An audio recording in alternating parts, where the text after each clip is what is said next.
transparency and governance and accountability in this country. And I want to say that as young people, sisi unajua sisi tumesoma, and I see and I watch what we do on X, and we follow what His Excellency Rigathi Gachagua says on social media, on his pressers. Hata mmesikia sahi amepostpone pressa yake. Umse huwa anasema kweli ni kweli ama si kweli? Ni kweli ama si kweli? Ndo anasemanga kweli. What we want as young people is a country that can work for us. Kama unajua, we cannot survive the next 5 years in this country with Ruto. Wapi ishara?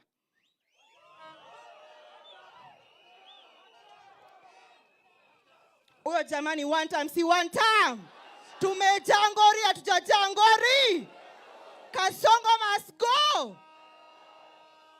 Rigathi Gachagua tano fresh. Tumeagree hivyo? And Your Excellency Rigathi Gachagua, mimi nikiwa ndani walinishika. And let me tell you, I know so many young people in this congregation were with me. Top shorter, emergency top shorter. Wale walikuwa pale Kiambu, mulikuwa mamkua.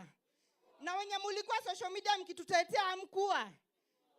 Let me tell you, Your Excellency, these young people, they mean it when they marched it to parliament. Because we are fed up and we are done. Hapa wengi wao wanainama, ni kweli si kweli? Hiyo kitu ni real. Si ndio? Tunainama. Tunainama, Your Excellency. Wangapi hapa wako job? Wangapi wako mboka? Your Excellency. Your Excellency. Your Excellency, angalia, wangapi wako job? Hakuna kazi. Haya, wangapi healthcare is working for them?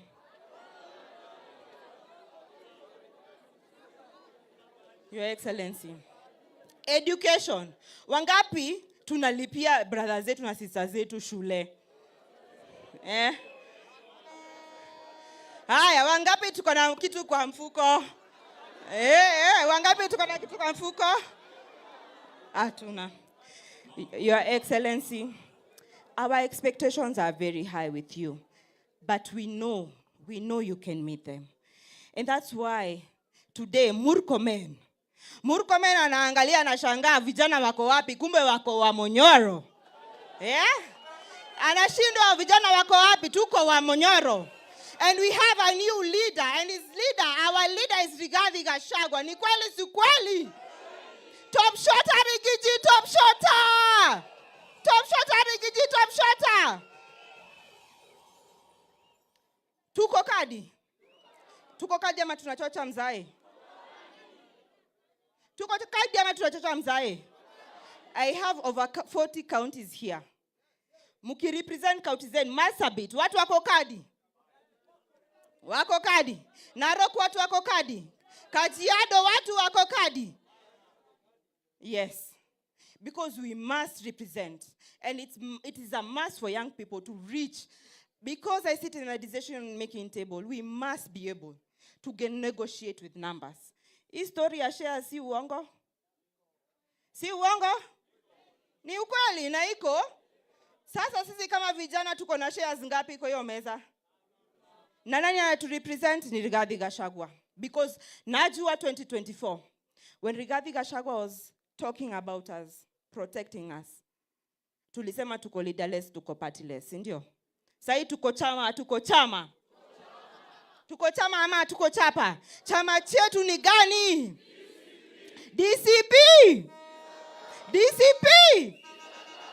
Very well, Your Excellency. Nataka kusema hivi, Your Excellency, as allow me to shortly put you on a hot seat so that the young people of this country can engage you. Your Excellency, hawa watu wamenieka pressure. Na wakasema you cannot finish your conclave without meeting you. So we have only few questions, like 10 questions, so that young people can engage you and ask some collaborative questions. Si tuko na maswali ya Rigiji? Na si ndo tunafuata? So, ya question ya kwanza, ningetaka kuita Jackson Jai.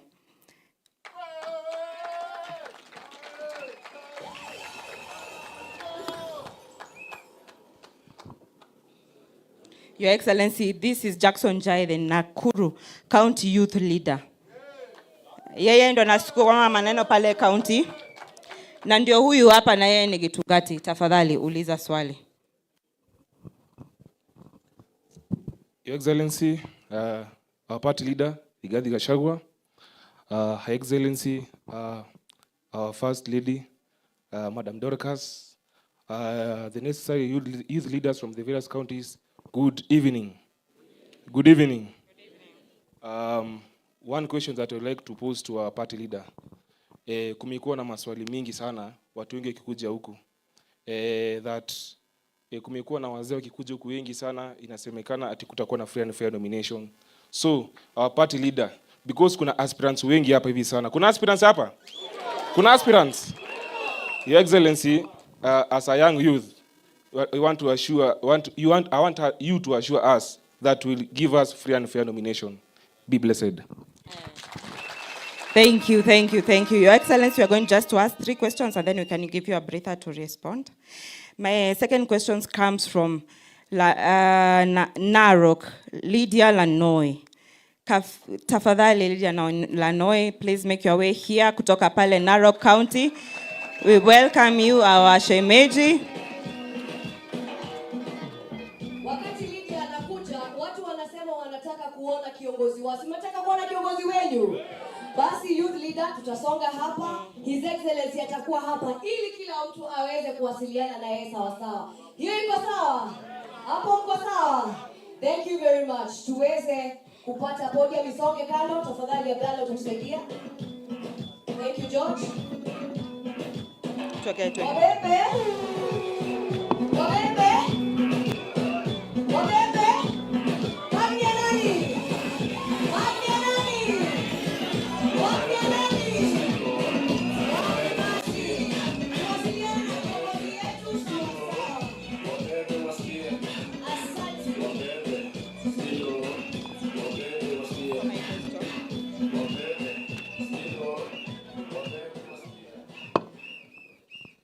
Okay, Your Excellency, the 6th President of the Republic of Kenya, Mama yetu mpendwa, Reverend Dorcas, and all leaders present today. Now, wa youth wote hamjambo? Muko salama? Narok sisi tunasema one time. Nyinyi wote mnasema nini? Okay. The second question, Your Excellency, are you running for president? We want to know as youth, kama yeye atakuwa kwenye debe, si ndio? Yes, thank you. Asante sana. Our question, before His Excellency can respond, alafu tuendelee. I want to welcome Kakamega County, Leon Major Malala. Karibu sana.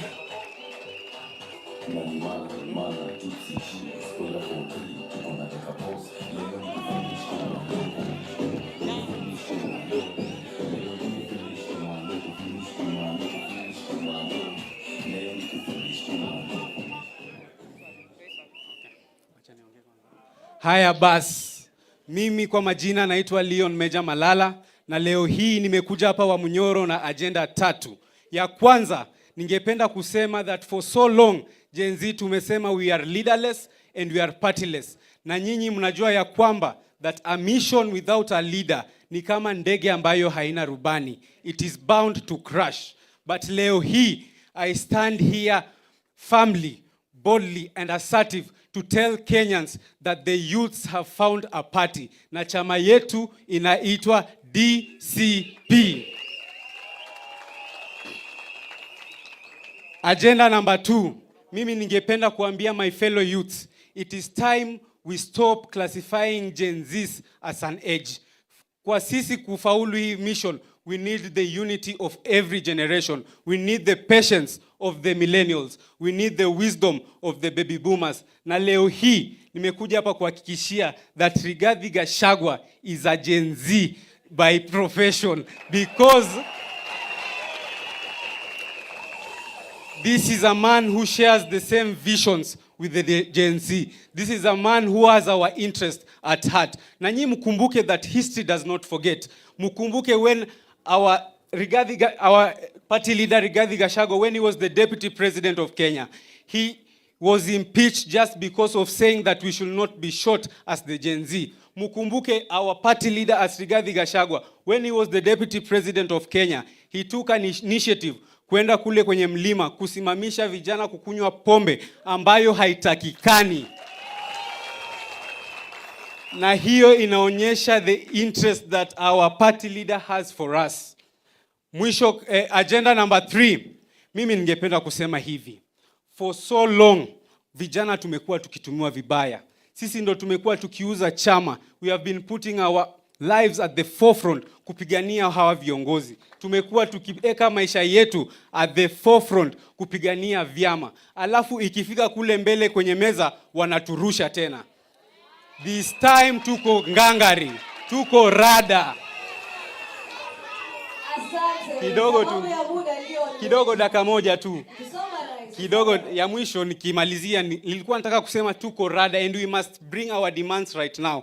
His Excellency our party leader, mimi ningependa kuomba tukikuja hapa kwa hii chama cha DCP, I want you to assure us that there will be free and fair nominations. Mimi nasikia kuna watu ambao wanatembea na wewe wakisema, wakishachukua picha wanasema hiyo ni ticket direct. Number 2, mimi ningependa kukuomba vijana ambayo watakuwa loyalties wa hii chama, we will take our foot forward to sell this party. Ningeomba uashue that viti ndogo ndogo hizi kama za nominated MCA zikuwe za vijana peke yake.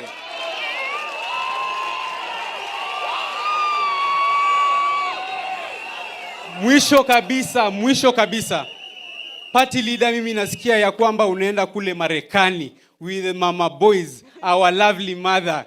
Mimi nataka kusema on behalf of the youths, we wish you a safe journey. Na ningeomba sasa utuachie sisi vijana ground, sisi tuendelee kusikiza ground. Na huyu with our national youth leader Wanjiku Thiga, tunataka kuanzisha initiative ambayo tutatembea all the 47 counties spreading the gospel that DCP is the party. At the end of the day, tunataka Fatuma from the coastal region to join this party. Tunataka Wafula from Western to join this party. Tunataka Omondi from the Nyanza region to join this party. Asanteni, Mungu awabariki.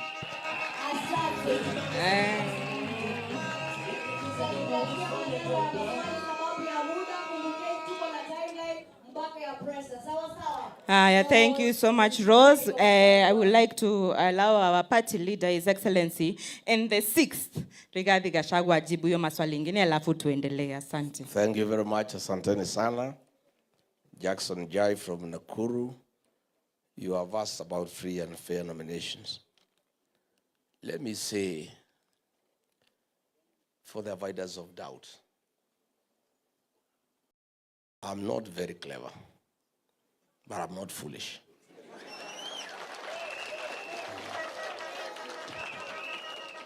I cannot, with your help, build such a strong party. A party that has in 1 year has won a member of the National Assembly, has won 3 MCA seats in Kisa, in Narok and Kariobangi. A party that is everywhere, is a talk of town. We build such a strong party, then we destroy it by not letting the people to decide. I want to paraphrase the late Stanley Kenneth Jido Matiba, who said, "Let the people decide." In Olokalao, we had done some scientific polls, and Same Douglas Kamau Waweru was leading. And he was insisting that since he's leading, we give him a direct nomination. And we said, no, let the people decide. And when we conducted free and fair nominations that are the talk of the country, even IBC has asked us to allow them to benchmark with the DCP. Why our candidate in Olokalao won by 87% is because he was a candidate who was a product of a credible, free, and fair nomination. and hence was owned by the people. I want to confirm for the avoidance of doubt. DCP will conduct free, fair, and credible nominations across the country. One of the reasons that I'm traveling to the United States is to enhance our capacity in terms of equipment, in terms of technology, to conduct free and fair nomination in the last week of March next year. I want to assure our young people, because even Leon Major has asked, please go to the ground. The rest will be decided by the people. Nobody will get a direct nomination in DCP. There is no preferred candidate anywhere, and we will allow everybody to compete fairly. The only instances I'll say no, very firmly, is if aspirants bring violence to our meetings, or if they bring noise. As long as you are orderly, as long as you are meeting, your supporters are disciplined, everybody who wants to come to DCP is welcome. What DCP cannot entertain is violence, is disorderly behavior. DCP and its leader have been victims of violence, of goons, of disorder. We must do things differently. And since we want to form the next government, we must start showing the people of Kenya that we are orderly and we are disciplined. Otherwise, nobody is preferred. Those who want to take photographs with me are welcome. How they use those photographs is up to them. If you find your opponent has taken a photograph with Rigathi, don't complain, just stand up in the morning and take yours. If it can help you. And these photographs, I don't charge. If I had wanted to be rich, these photographs, everybody is asking, I will be charging 100 bob, I will be a rich man. So please, free and fair nomination, confirm. Number 2, Lydia Lanoi from Narok. Is Rigathi running for president? The answer is yes. There are many people.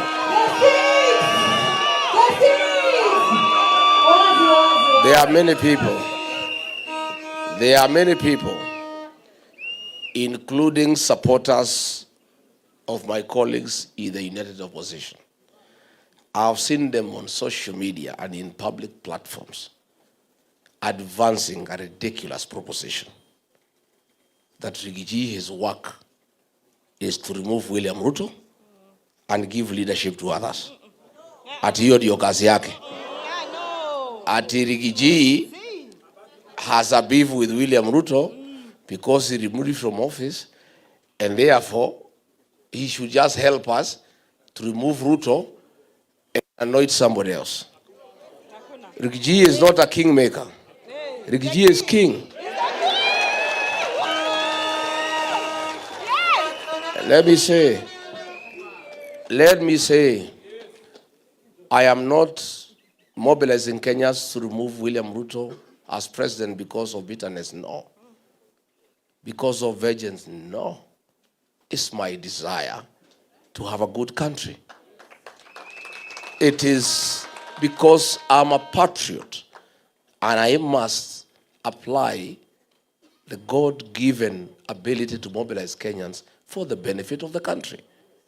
I'm not doing it because I have nothing personal against William Ruto.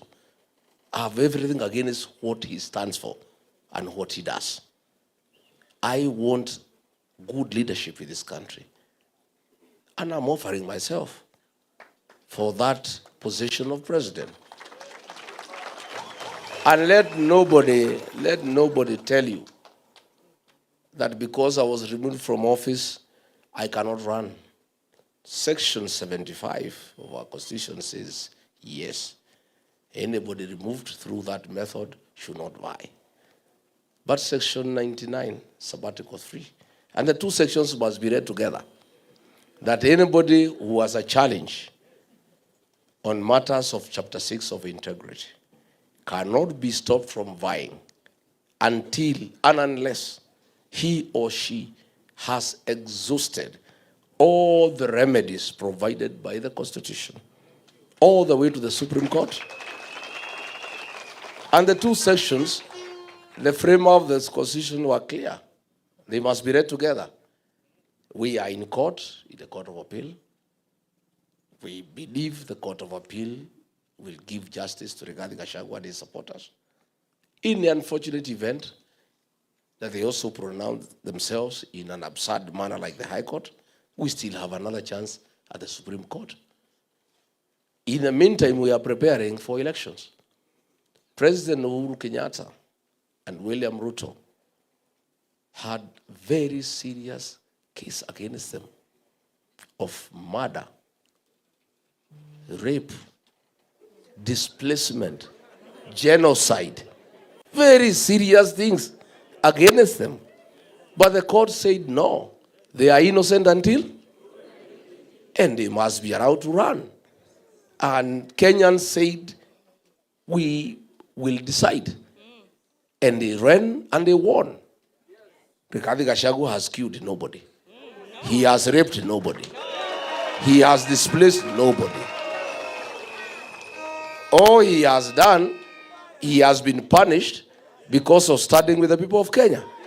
Because of saying Genzs are not criminals. Because of saying we should not steal from the people of Kenya. Because of saying people should not be evicted. What crime has Rigathi Gachagua committed? Let anybody tell me. Why would any court in this country deny me the right to pursue political office when I've done nothing? And the High Court pronounced itself that I was taken through an unfair process and I did not get the right to fair hearing. Then the same court allows the product of an unconstitutional process to stand. It's what you call a constitutional absurdity. I am persuaded that the judges of the Court of Appeal will apply sanity, will apply the law as it is read, and allow Rigathi Gachagua to be who he is. And I am determined to pursue political office because that is what Kenyans want. Number 3, Leon Major, yes, you guys said you are leaderless, partless, true. But for us to have meaningful change, a leader must be elected. A leader must be elected through a political party. So the reality of the Kenyan politics and our constitution is that the Genzs must belong to a certain party and they must back a certain leader, one way or another. It is my request that if the young people of Kenya so desires to fight Rigathi Gachagua to be that leader, it is my desire, it is my prayer, it is my request that the young people of Kenya identify and associate with the DCP party as a vehicle that will deliver the change that they desire. Thank you. Tuweze kupata maswali pengine so that His Excellency our party leader aweze kujibu. Okay, thank you. I want to endorse what our Excellency Rigathi Gachagua said. When we entered by-elections, and that is beginning in 2025 and this year, 2026, Rigathi Gachagua endorsed the leadership of young people. Wacha niseme, kule Narok town tulikuwa na mheshimiwa anaitwa Masikonde. Pale Kariobangi North tukakuwa na mheshimiwa anaitwa Wanyoike. Na kule Kisa East tukakuwa na mheshimiwa anaitwa Aduda. Those are young people. Na 2026 tukakuwa na chokora wetu. Tunamjua ni nani? Sindio, this is the person who endorses young leadership. Na mkiniona hapa, si mimi ni kijana. Wewe ukijiangalia wewe si kijana. Thank you so much, Your Excellency. We want to thank you for the leadership, and we want to thank you especially for believing in youth leadership. Niseme, Sahi, I want to give the opportunity to the next 3 leaders from different counties to ask a question. Probably there is one thing I did not respond to that was raised by Major. Ya kwamba hizi viti alisema ni ndogo ndogo. Siwachiwe vijana. Hakuna viti ndogo ndogo. Leadership is a very serious undertaking. These MCAs are not small people because they change lives. County assemblies oversight county governments to make sure that public resources allocated to the county are used prudently to the benefit of the people. They make laws that govern the county. So those seats are not small. Those are serious seats. And I'm very happy. Most of you young people have registered to run as MCAs. I came to Karatina, my hometown, last year. And the aspirants who are Genzs could not let anybody say anything. Everybody wants the Genzs. And I thought the Genzs are using their numerical strength to intimidate the elderly people. Then I asked the women who are my friends in the market. The women told me this time to Gachagua emergency. So I want to encourage you, run for these seats, run as MCs, run as members of parliament, run as senators. But those who will not make it, I agree. Nominated slots for DCP will not go to boyfriends and girlfriends.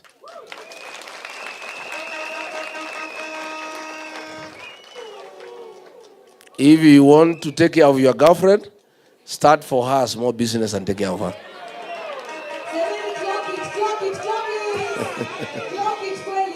Senor, nominated slots in DCP will be for young people who have demonstrated hard work and loyalty to the cause and to the party. And I am checking, and I will be personally in charge.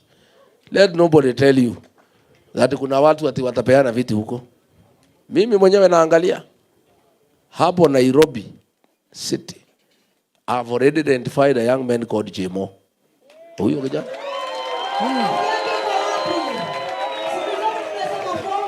Huyo kijana, this young man. I wish I had 10 young boys like this one. I will be a very happy leader. He is all over Nairobi working for the party. He is in Mukuru, he is in Kariobangi. Kijana amejitolea. That his name lazima itakuwa number 1 in the nomination list. Yeah. I monitor what's happening. In Nakuru, there is a young fellow called Jai. Yeah? This guy, sometimes you find him in Maela. Pahali hakuna barabara. Sometimes he's in Kureso. He is where? He's working hard.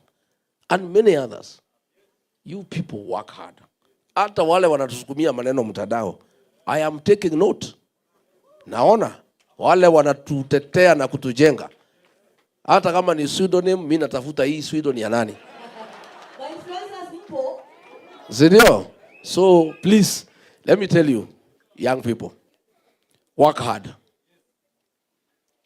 The late John Mechoki told me, he called me to his office. He was an administrator like me. He told me, Rigathi, Gachagua, governance is 2 words. And let nobody cheat you. Forget about what philosophers write about governance.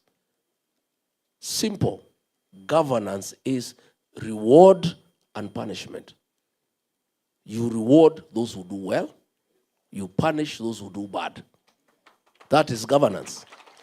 I am telling you today, work hard. I am taking note. And I'm not delegating this to anybody. I am personally monitoring the activities of our young people.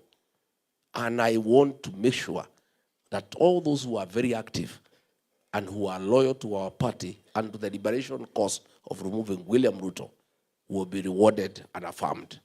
So, mpira kwenu. Thank you. Mmesikia vile party leader amesema. we have an equal and an honest, true, fair, transparent fighting chance in this country. In 2027, we want to look at leadership. Okay. Sorry, Your Excellency. There's another young girl from Oranga, tall, slender girl. Where is she? What is her name? Yeah? You are called who? Mimi sijui jina yako lakini nakuona. Huyu msichana huyu amejituma sana. Lazima wewe utakuwa kwa bunge ya Murang'a. Utakuwa huko ndani. You will be inside there. We will nominate you to the Murang'a County Assembly. And why not? Why not? Vijana umesikia? Form ni nini? Kujituma. Form ni nini? Kujituma. Form ni nini? Exactly. Kiongozi anaanza. Na tujitume na DCP ama ni aje? Tujitume na nini? Na tunaona mzee anaangalia, si ndio? Our party leader, His Excellency Rigathi Gachagua, he's monitoring. Mtu halali. Kuna wengine tunaona wamelala social media. But our party leader is very, very agile and is looking. The next question I want to welcome Student Caucus. Do we have the NEC member Student Caucus, Wilson, in the crowd? Yes, Wilson, welcome.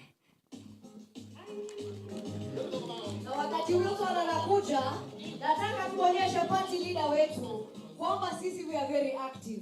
Hapa kulikuwa na aspirant governors. Chama cha DCP, tusimame. Wakati Wilson anakaribia. Governor.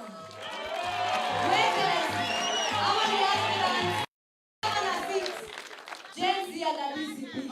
Hii ni Nakuru County. Governor kutoka Nakuru. Na chama gani? DCP. Wilson anapokaribia, senators aspirants wasimame.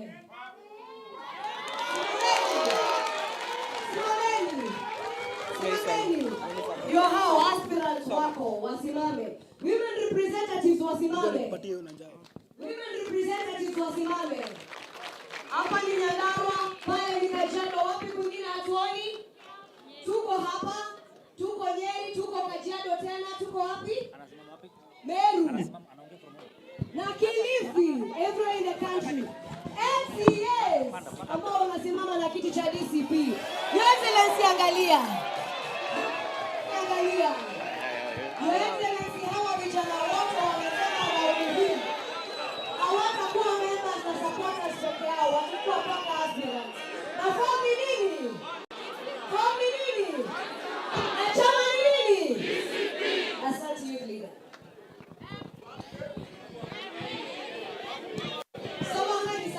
Samahani. Members of Parliament countrywide.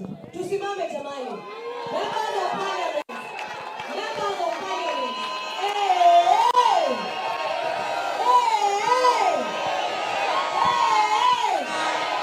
Lakini vijana niwaulize, mkienda bunge, mpatane vijana kama 100 wa DCP.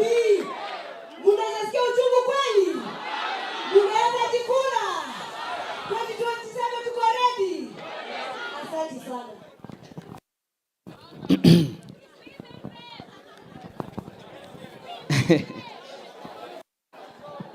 Nimesikia wanauliza mambo ya women rep. Uliza women rep.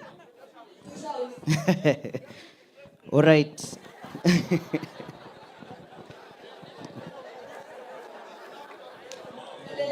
Sawa.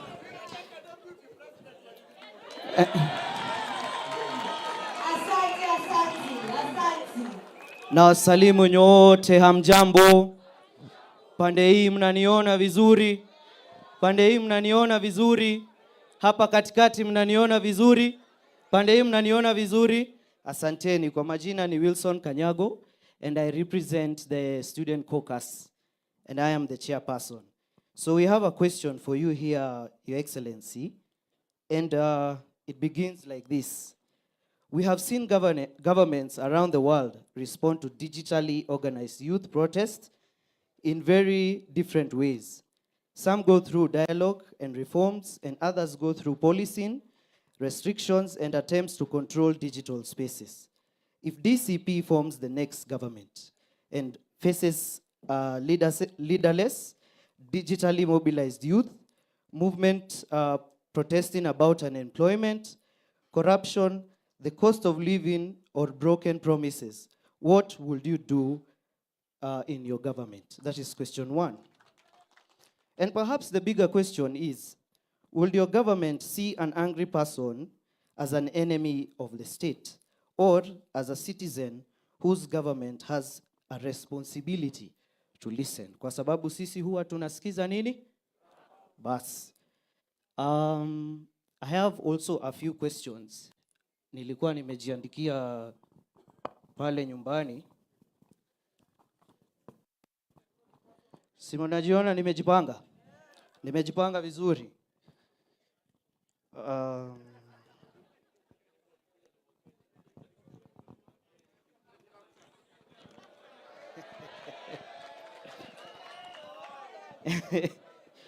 Mimi saa ingine huwa ninaona His Excellency akipanda mahali huwa anapanda na kakaratasi kama hii. Alafu unaona ndio anafinya kasongo kabisa. Sasa mimi nimechukua hii, nimesema I want to be like my party leader. All right. First of all, I will want to, as a student caucus, comrades power, comrades power, comrades tibim, comrades finya. Asante. We will want to say thank you so much for giving us this chance and opportunity to come here to Wamunyoro. Kuna wengine wametoka Western pale Shamahoho. Wamekuja all the way na lazima wasikize His Excellency Rigathi Gachagua. And of course is to acknowledge your strength to make Kenya better again. Even though I quote what you always say, you regret, because among the biggest mistakes, it was done by you. But you will want to restructure and make Kenya again. Ingekuwa ni mimi, personally, ningekuwa nime give up, na nimesema mujipange. Sisi kama comrades, you are our presidential candidate. Because during the 2022 Genzs maandamano, he was the only, 2024, makosa ni, he was the only principal who said we need to sit down and listen to these people, what they are saying. Yet, jioni, kuna mwingine alituita criminals and violence human beings. Terrorists. So, kwa hayo, tungependa kuendorse His Excellency, specifically, Genzs. Kusema ukweli, we see a father figure to you, in you, sorry. Haya, ikifika, wacha nisisome hiyo.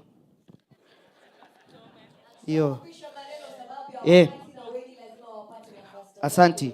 We have asked about the unemployment. Na hii Kenya, mahali imefika. You go to university, unasoma 4 years or 6 years, depending with your degree. Sindio?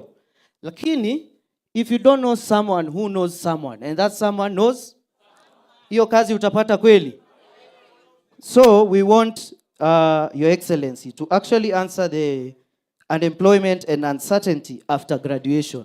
Because currently, KMTCs, wacha hata mimi niko na Intel kidogo. KMTCs huwa wana graduate 20,500 students every year. And only 5,000 are given jobs. Hiyo ina make sense kweli. Hao wengine wote waenda wapi? Si ndio? The last thing, let me finish. Thank you. We have the funding model. We really request you to pick a vita hii funding model. Kwa sababu haitasaidia hao vijana. It will not help them at all because there is delay in disbursements and the help itself identifies inadequate funding and just for an equalizer in everybody's life. Akisha soma apate hiyo degree. Si mambo yake hapo mbele iko sawa? Sawa. Asanti kwa hayo mengi na machache, nimeshukuru. Thank you so much, Your Excellency. The new funding model for the students has been a quagmire, something we debate on national television and Pale ground. Allow me to invite someone else from Marsabit, Roba Boru. Welcome.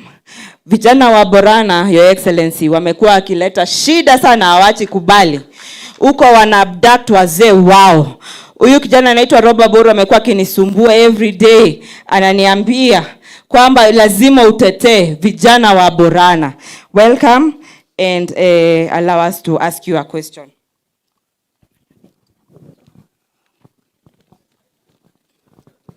Yes, all protocols observed. Good afternoon. I'm Roba Golicha Boru. Lakini huko nyumbani watu wananiita area MP. Yes, Duale tayari ameenda, tunangoja afike. Tayari ameenda. So they call me area MP kwa sababu huko kwetu serikali imekuwa kitunyanyasa. Apart from physical development, the government launched a program called Onjua Jangili. They abducted around 84 youths from Marsabit. As youth tumejaribu kupigana na hii challenge, tumecause maandamano, tumecause demonstration, tumeweza kuwarudisha nyumbani, but there are 2 young men who are still remaining unknown. They were abducted on 7th January 2026 and their whereabouts is still not known. They are from Bori location. One of them is called Boruguyo Jilo and the other one is called Alake Malicha. The other one is called Alake Malicha. Kindly, Your Excellency, would like you to address and bring to attention of the public about the whereabouts of those 2 boys. Now, my question is, can a young candidate survive the political jungle? Because in Kenya, politics is all about financial muscle. And most of young people, we don't have those resources, we don't have the capability. But we have very brilliant youths. We have very brilliant youths who are bubbling with ideas. They know how to drive this country ahead. But the political space is going to be flooded with, let me call, the deep state in terms of resource. Watu watakota pesa, watenda pale ground, na sisi vijana tutaweza kunyanyaswa. Kindly, can you address on that? Thank you so much.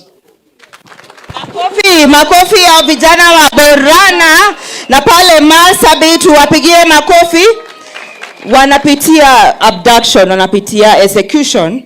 Lakini nakumbuka nipigia simu akaniambia naenda off na wananifuata. Nisipopatikana tena ni hivyo. This is a young gentleman, Your Excellency, from Marsabit community fighting for one term. Your Excellency, young people hatuna mbele wala nyuma, tunayo. Mimi hata wakinichukua, mimi sina kitu ya kuluzu. Wewe kama kitu ya kuluzu, nifuuliza tu tuko nayo ama ni kweli si kweli? We don't care, your party leader. So party leader, our hope is in you. And I know the pressure is a lot and it's mounting, but we know you can make it for us. All kura zote za Genzs ni zako, Your Excellency. I want to give you the opportunity to respond.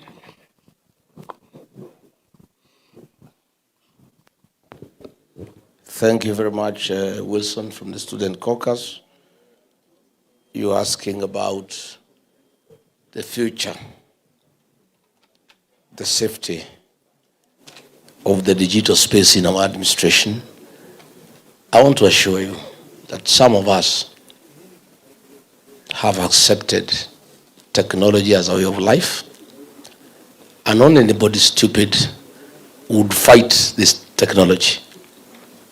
It's the way we communicate, it's the way people get to move business. Nothing now today is being done manually.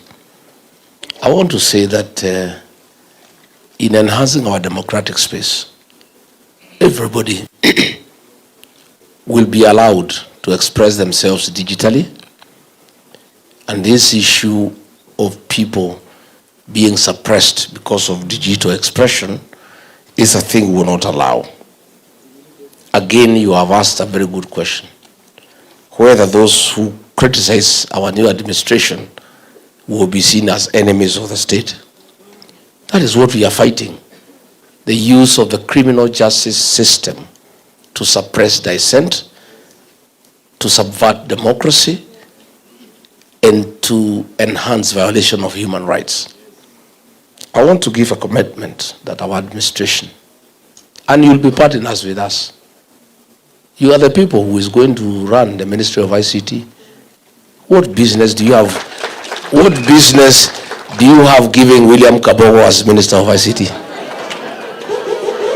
Yeah? I mean, surely, you know, there are some jokes that is really an insult to to the people of Kenya and to our young people. Yeah?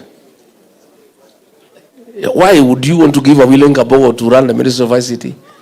We are very young people who are software engineers with various capacities, who are experts in artificial intelligence, who will really revolutionize digital technology.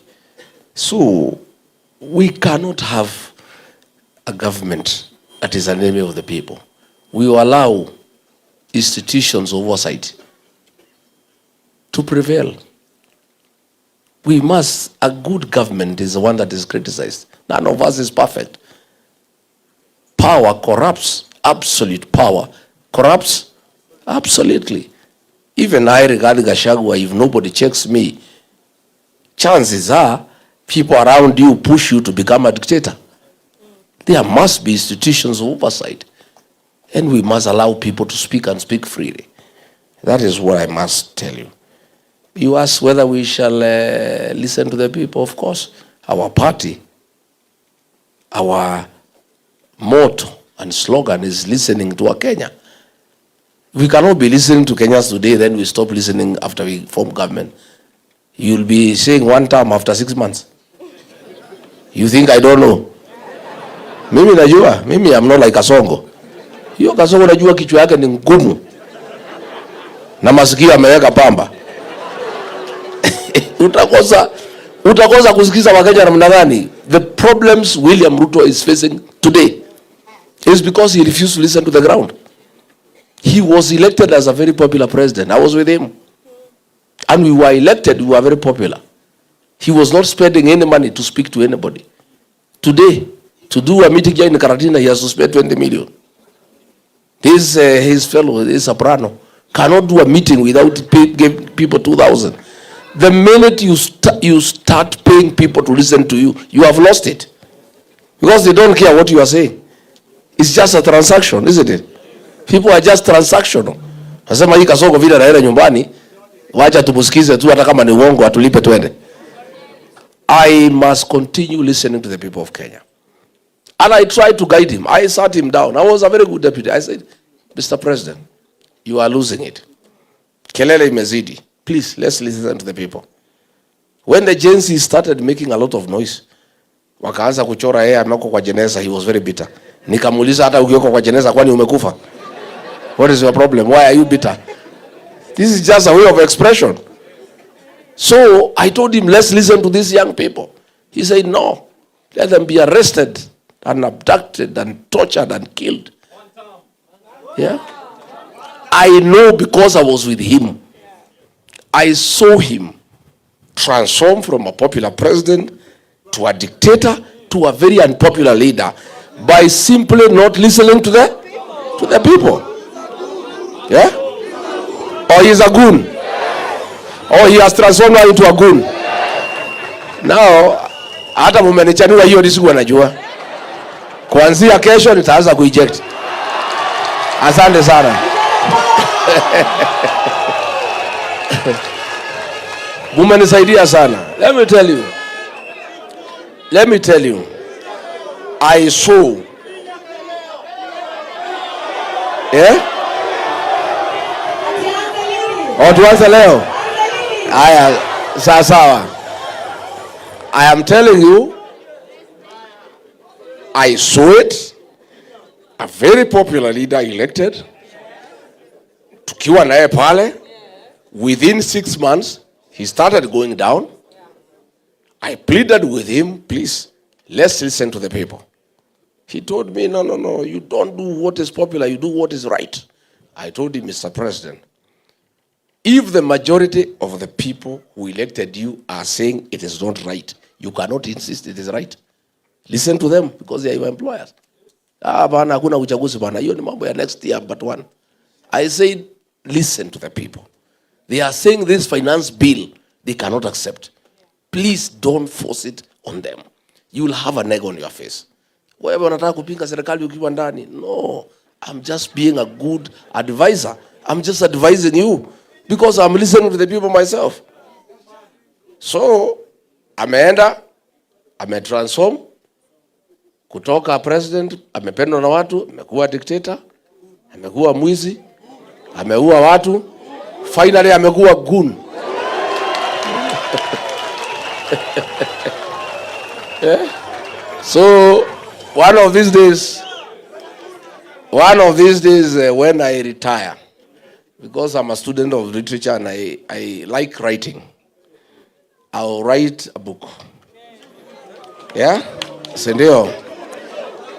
The transformation of a leader to a goon.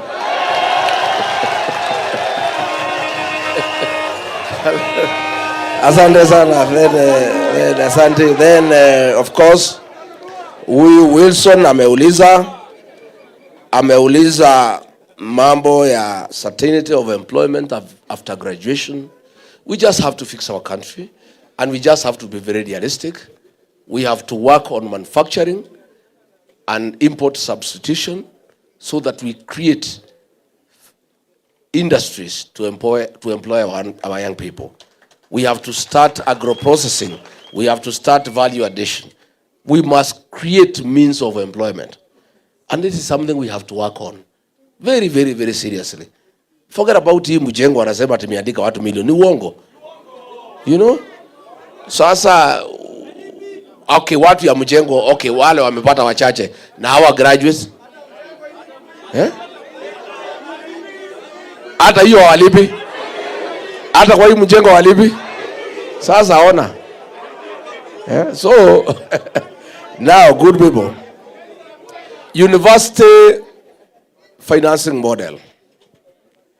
We don't have to wait for next year.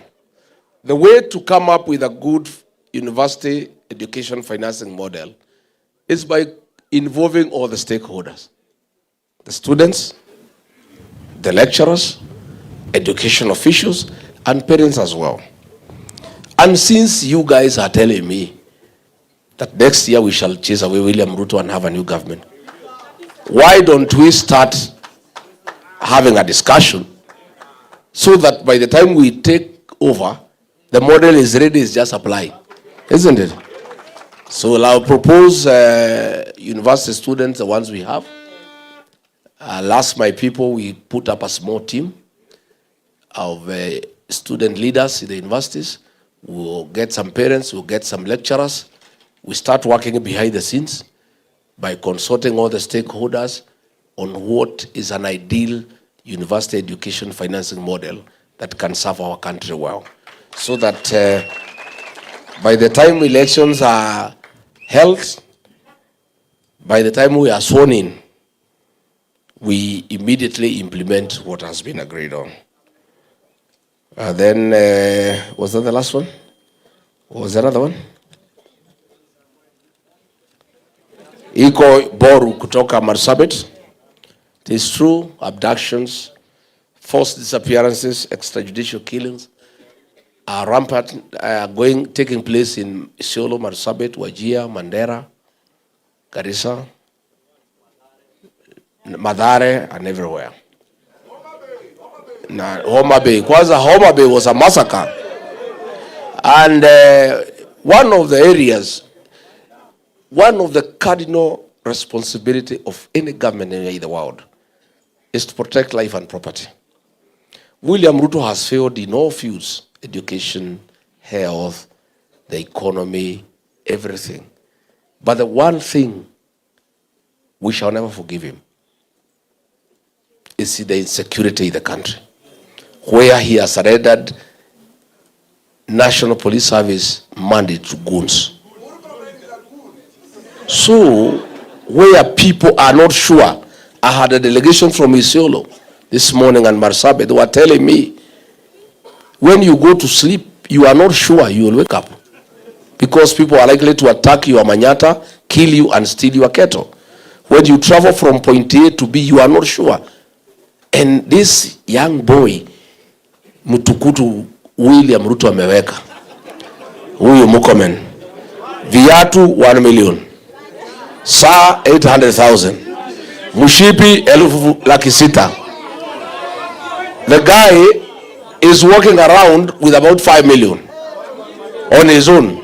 He is telling us No, unajua, it's so disrespecting the people of Kenya. Kuwadharau wa Kenya. That if you know where goons are and the police confirm, please don't go there, go somewhere else. What is he telling us? If the police know the goons are there, they arrest them and take them to court. But this is a man who is so arrogant. They have stolen so much money. They are wallowing in opulence. They have too much money and power that he has the audacity to tell the people of Kenya, please, it is your mistake if goons hurt you. Why are you going to where the goons are? And the police have confirmed the goons are there. Yesterday, I think the MP from Mokoroine said something very good in church. He said, William Ruto, please start a department on goonism that can give 411 to Kenyans on where the goons are so that they don't have to go there. Because as these goons are everywhere. Police and goons, you cannot tell the difference. Since Kenyans have no way of knowing where the goons are, then if what Mukomen said is what needs to happen, that Kenyans need to avoid where the goons are. And since he said the police confirm where the goons are, can the National Police Service start a small department for information purposes, so that every day, the way they inform us on weather, the way they tell us it will rain, there will be sunshine, sidio? So tunaambiwa leo pande ya Mathare iko goons, musiende huko.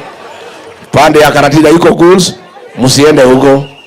Lakini swali yangu ni, since these goons are everywhere, unless Murkomen anasema tuhamie Tanzania ama Uganda, I don't know what we'll do.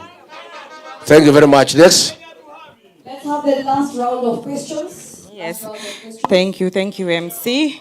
We thank you, Your Excellency Rigathi Gachagua, for continuously engaging young people. Hivi tu ndio vijana tunatakanga, ama ni aje? Tuongeleshwe tu, tuzungumzane, tusikizane, ama ni aje? Top shota majezi, top shota! Tupo!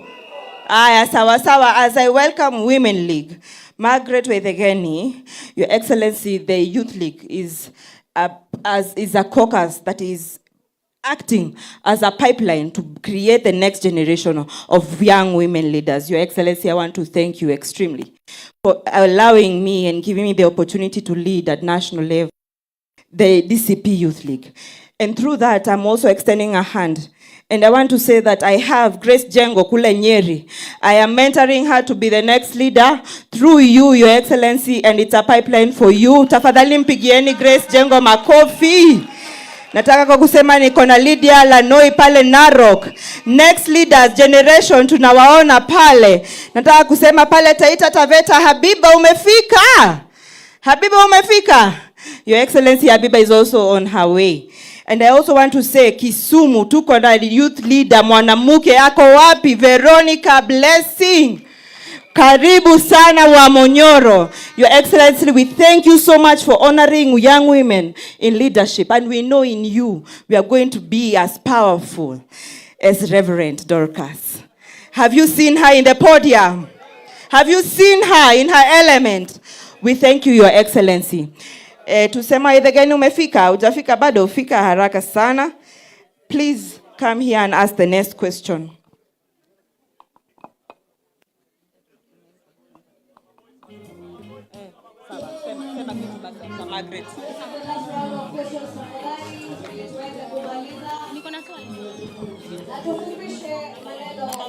Sawa.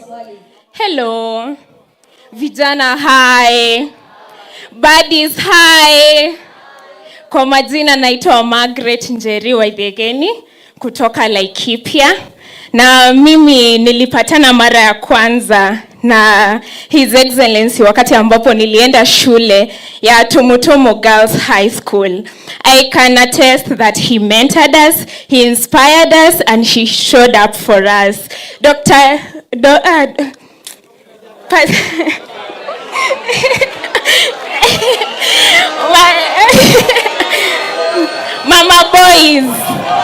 Mama boys. You showed up for us like a mother. You prayed for us. You showed up for us in many ways, and you motivated us to actually see sky as not the limit.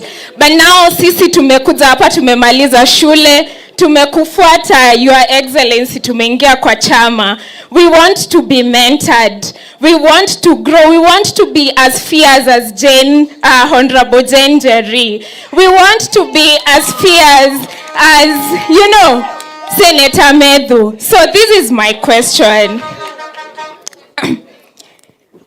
We keep hearing that young people are leaders of tomorrow, but tomorrow keeps moving. Does DCP have a structured mentorship program that connects young aspiring politicians with experienced leaders and gives them the skills, networks, and confidence to actually run for office? Si tunataka badis wakue kwa ballot? Mnataka badis wakue kwa ballot? Harambe! Harambe! Asante sana. Thank you. This juncture, Buddy, thank you. At this juncture, I want to welcome the Disability League higher. Representative of the Disability League, welcome please. Tuulize swali. Tusalimia party leader pale. Na tunataka ulize swali kuhusu asalimia mama boys. Ama mnasema je maneno mama boys nyinyi? Hapo gatekeep by wazi.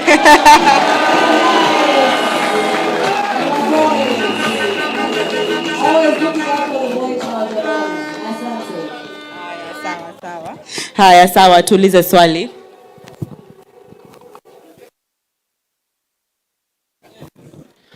Vijana power. Vijana power. Thank you very much.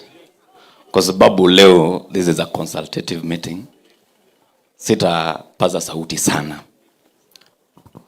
Your Excellency, the elected leaders, my name is Haya Dennis. Natoka eneo za Bondo. Kule ambako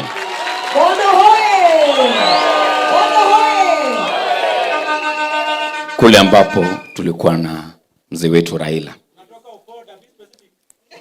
Yeye ni jirani yangu. Tuliposikia huu mwito, sisi tulifurahi. Kwa sababu kwa muda mrefu tumetamani sana tuone party leader wetu na tusikizwe na party leader wetu. Nilikuja na watu wengi wa DCP na wamekaa hapa mbele.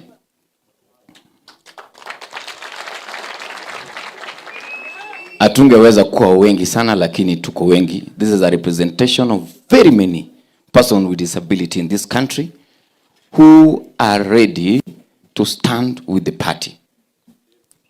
For time memorial, we have been having political parties in this country who have been having disability for formality purposes. That pains us.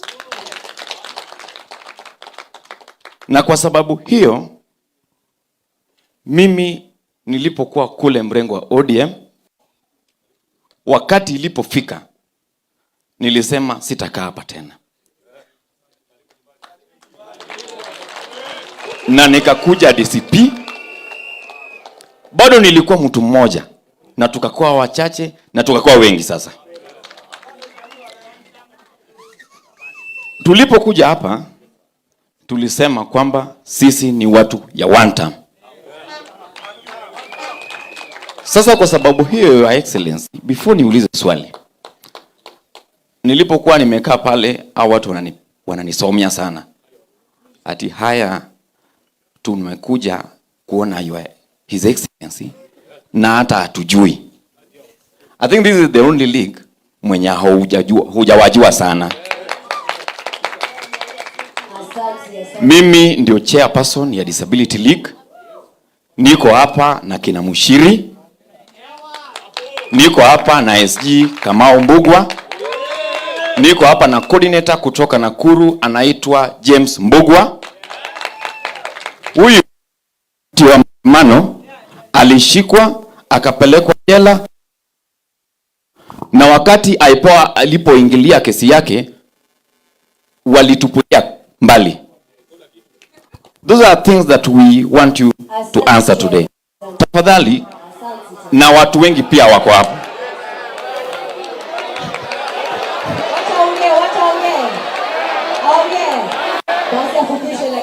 Tuko pia na watu hearing impairment, deaf community. Wamekuwa represented hapa na wachache, ningependa wasimame wao pia muwaone. Kando na hiyo, Your Excellency, tuko na aspirants hapa kwa Disability League. Just imagine. Wao pia ningependa wasimame uwaone the aspirants. Niko hapa na Mchiri, niko hapa na Kamau, niko pale na Marian, Maina na hao watu wengine wote. Na Teddy pia ako pale na ule mwenzangu. We are coming here as an asset. For many times, disability has always been looked at as a liability. We are no longer coming here as a liability. And for your information, we have a plan. Hiyo plan ni ya kwamba we want to walk across the country. We want to mobilize over 300,000 persons with disability with the card. Na unajua sisi tunakuja kama we are having a ripple effect kwa party. Kwa sababu huyu Kamau hapa for example ametembea na guide wake. Huyu Mshiri ako na guides kama 5 wenye wako hapa. Wakati au 300,000 wanakuja kwa party, they are coming like 300,000 times 3 or 5. Hiyo kura karibu imeingia 1,000,000. Na hao wote ni ya DCP. Sasa tafadhali, kwa sababu ni ya muda, ningependa hao watu waseme jina yao. Hii Mshiri dogo tu. Wamesema time imeenda. Lakini wacha niulize swali sasa. Swali niko nayo ni kwamba nimeona, na kwa sababu mimi pia ni vijana, wamesema nomination. Sisi pia tunaliza hiyo swali. Huyu Mshiri akisimama pale Kariobangi North, si wache yeye akimbie peke yake? Wamesema hapana, lakini akisimama hivyo, tafadhali anaweza kuwa na ile assurance ya security. Kwa sababu yeye haezi kimbia wakati ile vurugu imetokea. Number 2, tuko na zile vitu kwa constitution inaitwa 5% of every job opportunity. Your Excellency, it lacks what we call penalty. It is very vague and vacant. Kwamba it is very optional kwamba the organizations can decide to employ or not. We want you to put it that there will be a penalty for those organizations that will not have 5% representation for persons with disability in this country, in your next government. We have a proposal there that will request to be presented to you in your due time if you allow us. Bado tuko na wewe hapa. Baada hii tunaomba utuone nyuma ya tent sisi kama persons with disability. Ndio hii watu wote uwajue tafadhali. Thank you very much. Vijana power. Asante sana. Thank you so much, Dennis Haya, Your Excellency. The representative of disabilities only asking for inclusion. And I know inclusion what it means, kwa sababu sisi kama akina mama tumekuwa tukipigania 2/3 na hadi walewa haijapatikana. But we know, Your Excellency, with you disability na women inclusion itakuwa pale mbele, kipaumbele. Swali yetu ya mwisho, Your Excellency, so that you can respond to us. And as I ask Mike Steve kutoka kule Murang'a, who is the county youth leader wa Murang'a na ni medic. Huyu alipigwa risasi karibu 5-6 akiwa Olkalao akipigania chama. Aulize swali ya mwisho. Your Excellency and the 6th President of Kenya, Her Excellency Dr. Reverend Dorcas na majenzi wenzangu, harambe! Harambe! Kwa majina, mimi naitwa Mike Steve. And Your Excellency, today, I have a humble request. I love the good job our lawyers do, read by Mheshimiwa Njeri Maina. Kila time mwenzetu ameshikwa, wanaungana, wanaenda wanamtetea. Mimi kama medical, I'm a doctor by profession. Ningetaka utupatie ruhusa. Pia sisi kama madaktari, when I look at this all, and I know several doctors wako DCP, na several nurses na pia pharmacists. Pia sisi tungetaka tukue na kikundi. Ili tunapoenda kule campaigns ama kule rallies, when one of us is injured, tunamshughulikia mbio mbio, anarudi kwa ground, anafukuza kasongo. Ama ni aje? Your Excellency, kwa bahati mbaya tunaongozwa na CS ambaye hana clue yoyote. Aklule CS wa health. Unamjua? Yule mse wa kule juu. Si ndio? Your Excellency, as the young people we are able, and because you'll be our president. Mimi kama Genzs hata hiyo kiti ya CS tunaweza sukuma nayo. Ya health, si ndio? Because at least tunaomba sababu tumeona pale tunaenda katika campaign zetu ama rallies, most of the Genzs are injured. Kama venye I was injured kule Olkarau. Tungetaka tafadhali tupe ruhusa tuweze at least kuwa na kikundi cha hao madaktari, tunashughulikia mmoja wetu anarudi kwa siasa. Mwisho kabisa, I want to assure you, I come from Murang'a. Murang'a hoye! Murang'a hoye! The Genzs from Murang'a are fully behind you. Na Your Excellency, usiwe na shaka. Pale Murang'a there was a proxy party imekuja hapo imeziduliwa. But the youth of Murang'a are right behind you. And we assure you, kura zote za Murang'a, mimi nimeongoza tukokadi. Mimi nimeongoza the mass voter registration. And we can assure you, the numbers of Murang'a, manzi dizo zitasil kila kitu. Vijana hoye! Kwa mengi na machache, nashukuru sana, asante. Thank you, Your Excellency. We give you the opportunity to respond. Thank you. Thank you very much. Margaret, let nobody tell you that you are leaders of tomorrow. That's an insult. Hiyo ni kutukano. Leadership ya hii nchi is 18 and above. Are you 18? Yes. So why is somebody telling you that you are a leader of tomorrow? You are the leaders of today and tomorrow. You are the present and the future. I want to encourage you, good people. Come out and lead. Go and look for these positions. You guys are the majority. Why would you lose the seat? Unless you people don't love one another. Persuade your colleagues that this is your time. I don't want anybody to tell you are the leaders of tomorrow. We have a very strong mentorship program. If you check in the party, the elected leaders I have, akina Methu, akina Njeri, akina Karungo Thangwa, I allow them to flourish. Mimi siwafuniki. Many leaders don't want young people to flourish. They feel insecure. I'm not insecure. Hii vijana wakiongoza hata mimi nipumzike, si ndio mzuri? Yeah.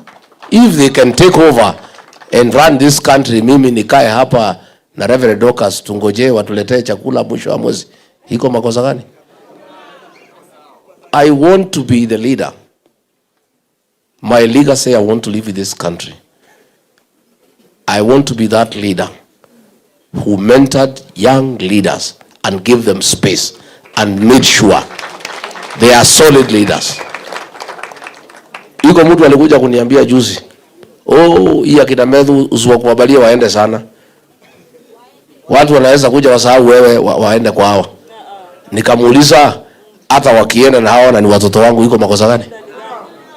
What is the problem? We must be genuine. Why do we have a problem in ODM? After the death of Raila Odinga, he built a very strong political party.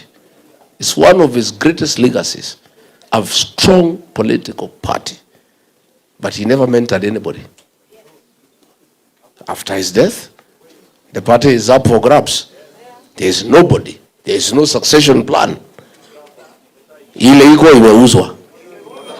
Si imeuzwa? Sasa surely na sina ubaya. Huyu mzee anaitwa Oburu. Can he take that part anywhere? Niliona juzi akisoma anasema nimeshindwa kusoma, rais enda ujisome. But if the right honorable Raila Odinga had probably allowed Babu Owino to grow, yeah, if I was Raila Odinga, I am not. If I were him, I would have mentored Babu Owino. Today, that party would be very strong. And he would negotiate with Ruto or with Rigathi as an equal. Saa hii wanapanga hapo na Ruto. Ile mzee amepatia hiyo chama hata kusoma ni shida. So, akienda negotiation na Kasongo, can he negotiate anything? Si atamwambia Kasongo ile maneno amekuja naye atampatia Kasongo asome. Si Kasongo atabadilisha? Si mnamjua? Sasa akija vile alifanya Naivasha, anamwambia Kasongo ile maneno tuko nayo nenda usomee mbele, ninashindwa kusoma. Sasa wakiandika ile maneno ODM na anataka apatie Kasongo ajisomee, si Kasongo atabadilisha? Let us be genuine and honest in genuine mentorship of young people. I want the young people of this country to look at all the political parties and look at which political party has really embraced young leaders and is deliberate in mentoring them. Kama mimi nimekubalia hao vijana niko na hawa wakuwe mbele, you are safer in this party because we have shown through action that we are genuine. I don't believe young people are the leaders of tomorrow. I believe they are the leaders of today and tomorrow. And I want to challenge you to take your rightful place in the Kenyan political space. And don't wait for anybody to come for you from home. Ati uitwe kutoka nyumbani ukuje uongoze watu. Hakuna mtu anakuita. Wewe utoke ukuje useme nimefika.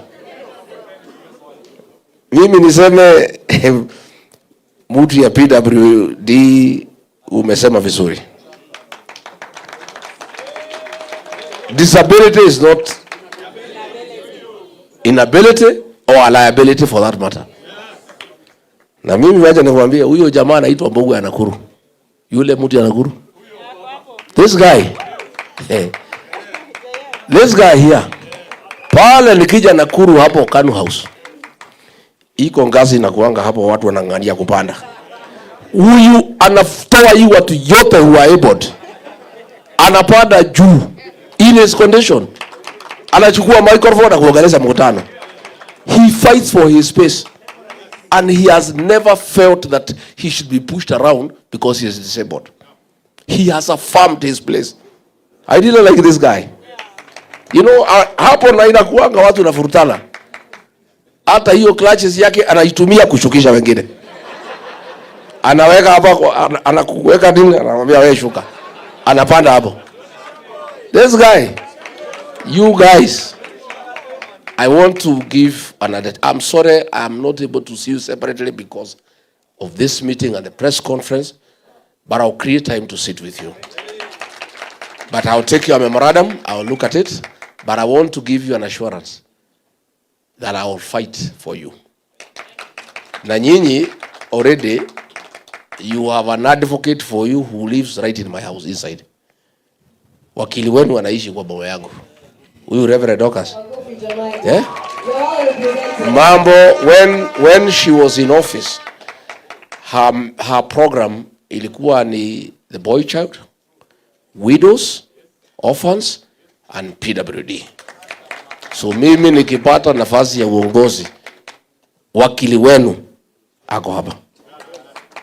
Hata nisiposikia hiyo maneno mchana, ataniambia usiku nikifika nyumbani. Akiona sijaelewa vizuri, nikiamuka asubuhi atani, you are okay, you guys. You can rest assured that in my administration, you'll prevail, you'll be affirmed, you'll be present. And I've told you that you have a very serious advocate in my home. Sitapata amani nisipochunga mambo yenu. Na mimi natafuta amani kwa sababu nazeeka. Sitaki shida kwa boma. So you are good. Don't worry, we are fair. We are fine. Tukimalizia ni mambo ya Steve umesema mzuri.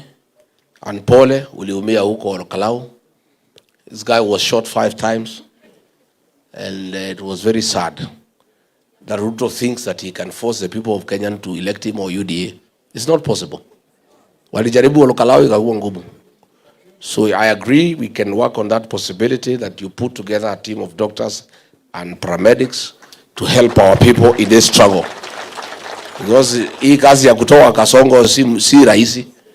And that's why I work very hard. I work hard because kutoa hii mtu si rahisi. Hiyo mtu ni kichwa ngumu.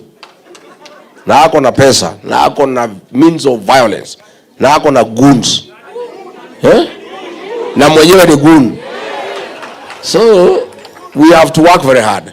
So along the way there will be challenges of a medical nature which mutafanya. There are challenges of legal nature. I want to thank Kasheria na wengine wakati ya Genzs alisaidia sana. You know, at least I was away in the States and our young people were safe. Huyu Wanjiko Thega alifungwa 17 days. Alishtakiwa na terrorism.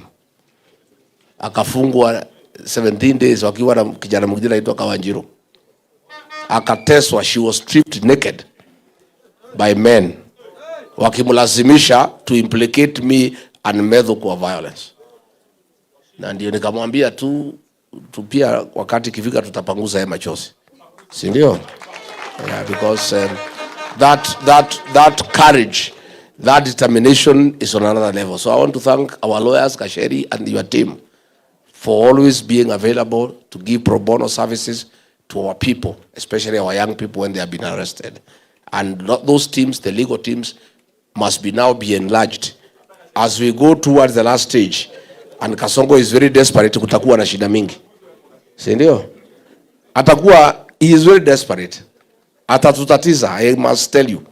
I must prepare you psychologically. I must prepare you. Atatusumbua sana. Muko gagari. Atatusumbua. But you guys, the good thing you have said, nyinyi, you have nothing to lose. You can only gain. Si ndio? So mkuwe tayari, but we'll put our lawyers on standby. In every county we'll have a team of lawyers. The way Steve has suggested, a team of doctors and paramedics, just to be at hand to assist when there are challenges. Rose, how many more to go? Your Excellency, we are done. We actually wish to present you with a gift. Kidogo tu, we will do it in sessions. Vijana sikizeni. Naelewa. Pause.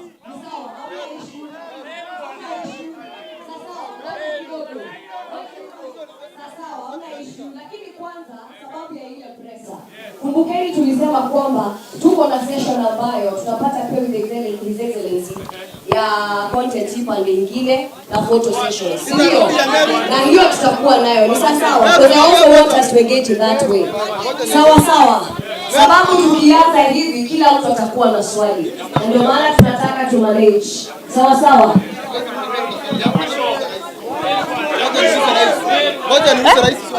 Haya, ngoja kidogo. Kwa hivyo sababu ya pressure, kwanza tutasimama kidogo tu. Just invite Mama Boys to speak to us, but kulikuwa na hiyo gift tu moja ilikuwa nataka. Ni sawa.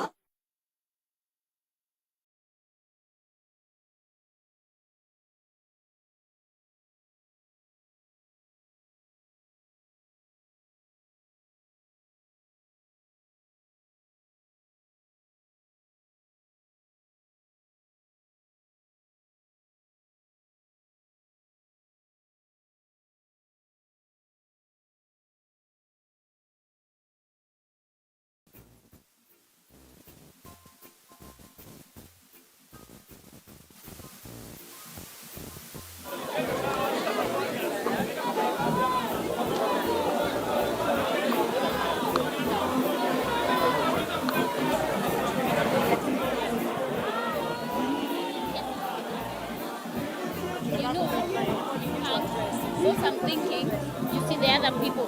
Haya basi vijana, tumekubaliana. Sawa sawa. Haya sasa sikizeni.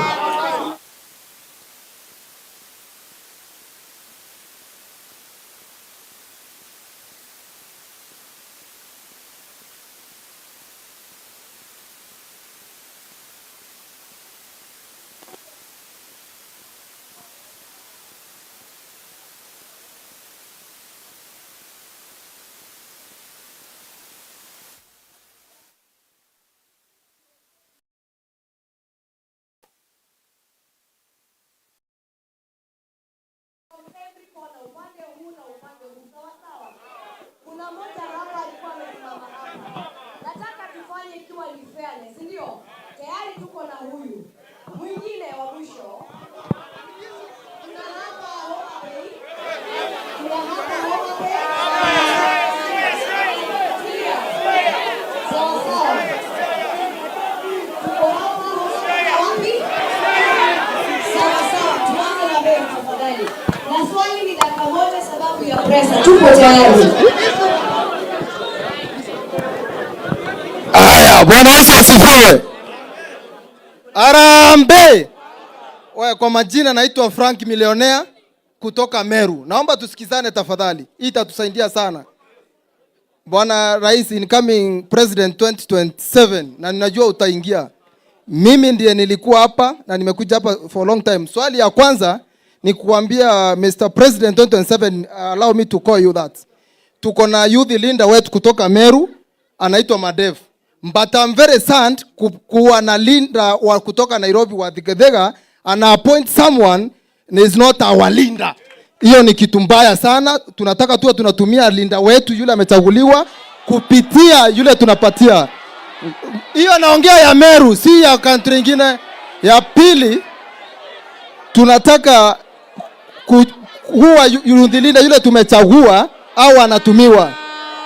Tukienda Lare, sikiza goja, tukienda Lale tu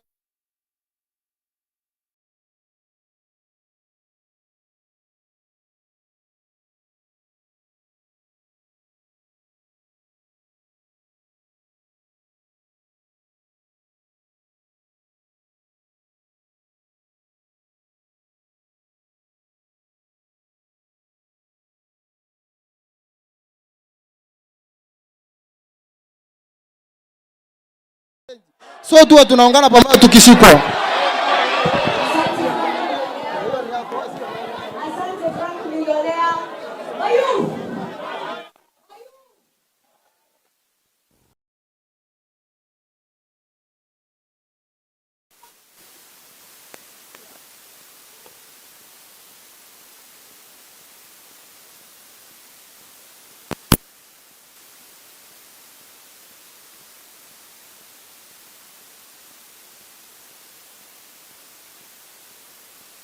Tusikize kijana kutoka Homa Bay. Kutoka upande.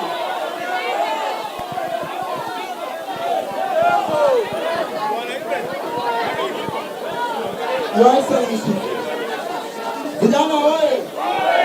Your Excellency. My name is Gerish Polo Otieno, and I'm from Nyanza. It will be unfair that we came from Nyanza, a region that is very hostile, even to us, and we are not given an opportunity to talk. I have two things to say. Because our people from Genzs hawakupata nafasi ya kukua na sehemu kama hii. Number one, just a minute. Number one, Your Excellency, I want to assure you, in Genzs, we are in one term. We are not part and parcel of the government.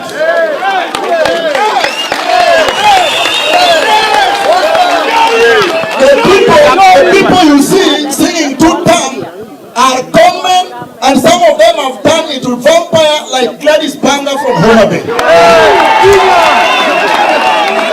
Number two, Your Excellency, as the people of Nyanza, I want to request you, we want to feel part and parcel of this party.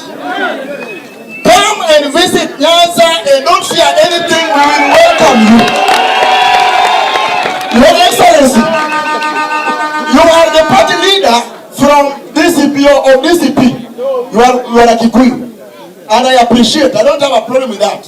And I want to say the people of Genzs, we don't have any problem with Kikuyus at all. Your Excellency. Your Excellency. Your Excellency. I am humbly requesting you, because as the party leader, you are from the mountain. Yes. Secretary General is from Kikuyu. Organizing secretary is from Meru. We have our son in this party called Ken Babu. Tafuta kitu hapo juu hata kama ni deputy of party secretary general. Ken Babu, because we want to be part of this party. Thank you, Your Excellency.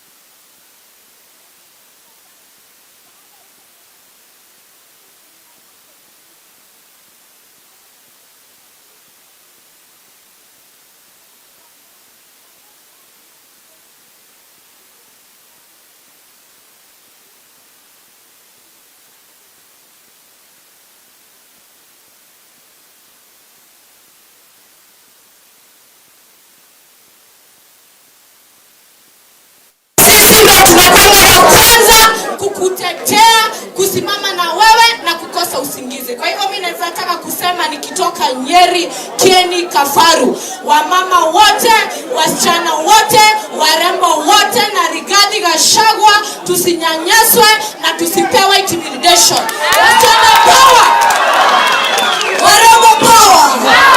Warembo power! Manake tunataka tumsikize His Excellency. Ngoja kidogo, tulianzia hivyo sababu lazima tusikie mtu wa mwisho, tuweze kusikia kutoka Bungoma. Thank you so much. I was waiting for this opportunity, Your Excellency. I'm representing the Western region.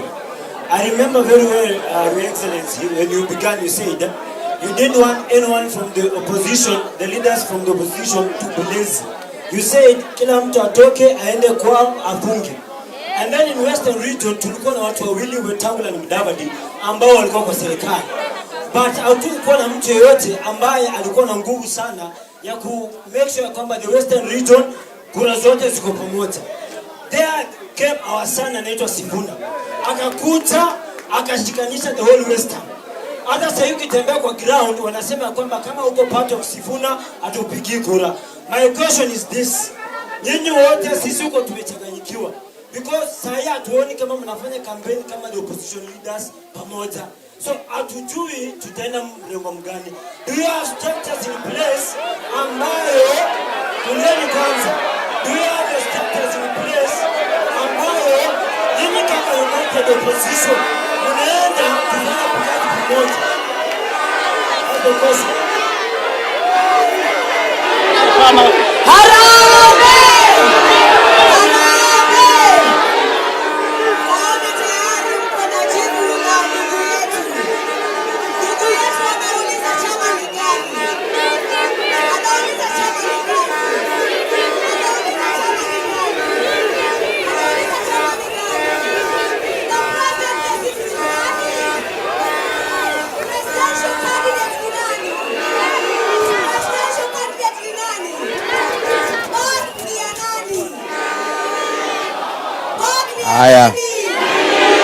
Thank you. Please be seated. I appreciate. Please relax kidogo. I know kila mtu akitaka kusungumuza. It means what it means. I should engage you more often. Si ndio? Naona mko na maneno. Na if I had planned well, munisamehe, I would have set this day aside for you and nobody else. Si ndio? Ndio muweze kuongea ile iko kwa roho imtoke. So just be patient so that we have to prepare for the presser. Niseme kutoka Meru, if there is a problem, we'll look into it. We'll look into it, definitely. Na public rallies nikija. Going forward, we'll make sure 2 Genzs, vijana, wanapewa nafasi, na wasichana wawili. Yeah, after tumepatia wale wanataka viti, ndio Genzs pia sauti yako isikike, si ndio? James Otieno from Homa Bay. Please just be attentive. I appreciate that Nyanza is one term. I do also have that information.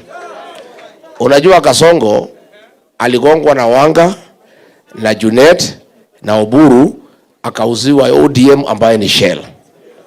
Unajua yeye alikuwa anafikiria ananunua pamoja na Wajaluo. Hii Wajaluo, na nimesema mara mingi, hii watu Wajaluo ni watu safi sana. Kwa akili na masomo wako mbele sana. You cannot purchase the Luos. These are people, this is a community that is very intelligent. It's a community that understands what is going on. Na ndio uliona hiyo vita ya Homa Bay, akina Wanga did not want Kasongo ajue alinunua Shell ya ODM. Alijua aliula deposit. Alijua akina Sifuna na akina Babu na Orengo, if they are allowed to hold a good meeting, Kasongo will know that the Luos were not bought together with ODM, awache kutoa pesa. That is why Wanga na Junet na Remo Domolo waliweka vita kali. We have never seen such violence to make sure that a good meeting does not take place, so that Kasongo does not know ya kwamba Wajaluo are not with him. So I agree with you, and I'm very happy. It is true. The Luo nation has nothing against the Rigathi. Rigathi has nothing against the Luo nation. The Kikuyu nation has nothing against the Luo nation. In fact, wacha nikuambie, the day William Ruto made a decision to chase me away from government is when I toured Nyanza with him for 3 days. Na nilipata makofi kali kuliko yeye. And he has made sure that anajaribu kupiganisha mimi na Wajaluo. Na Wajaluo ni watu werevu.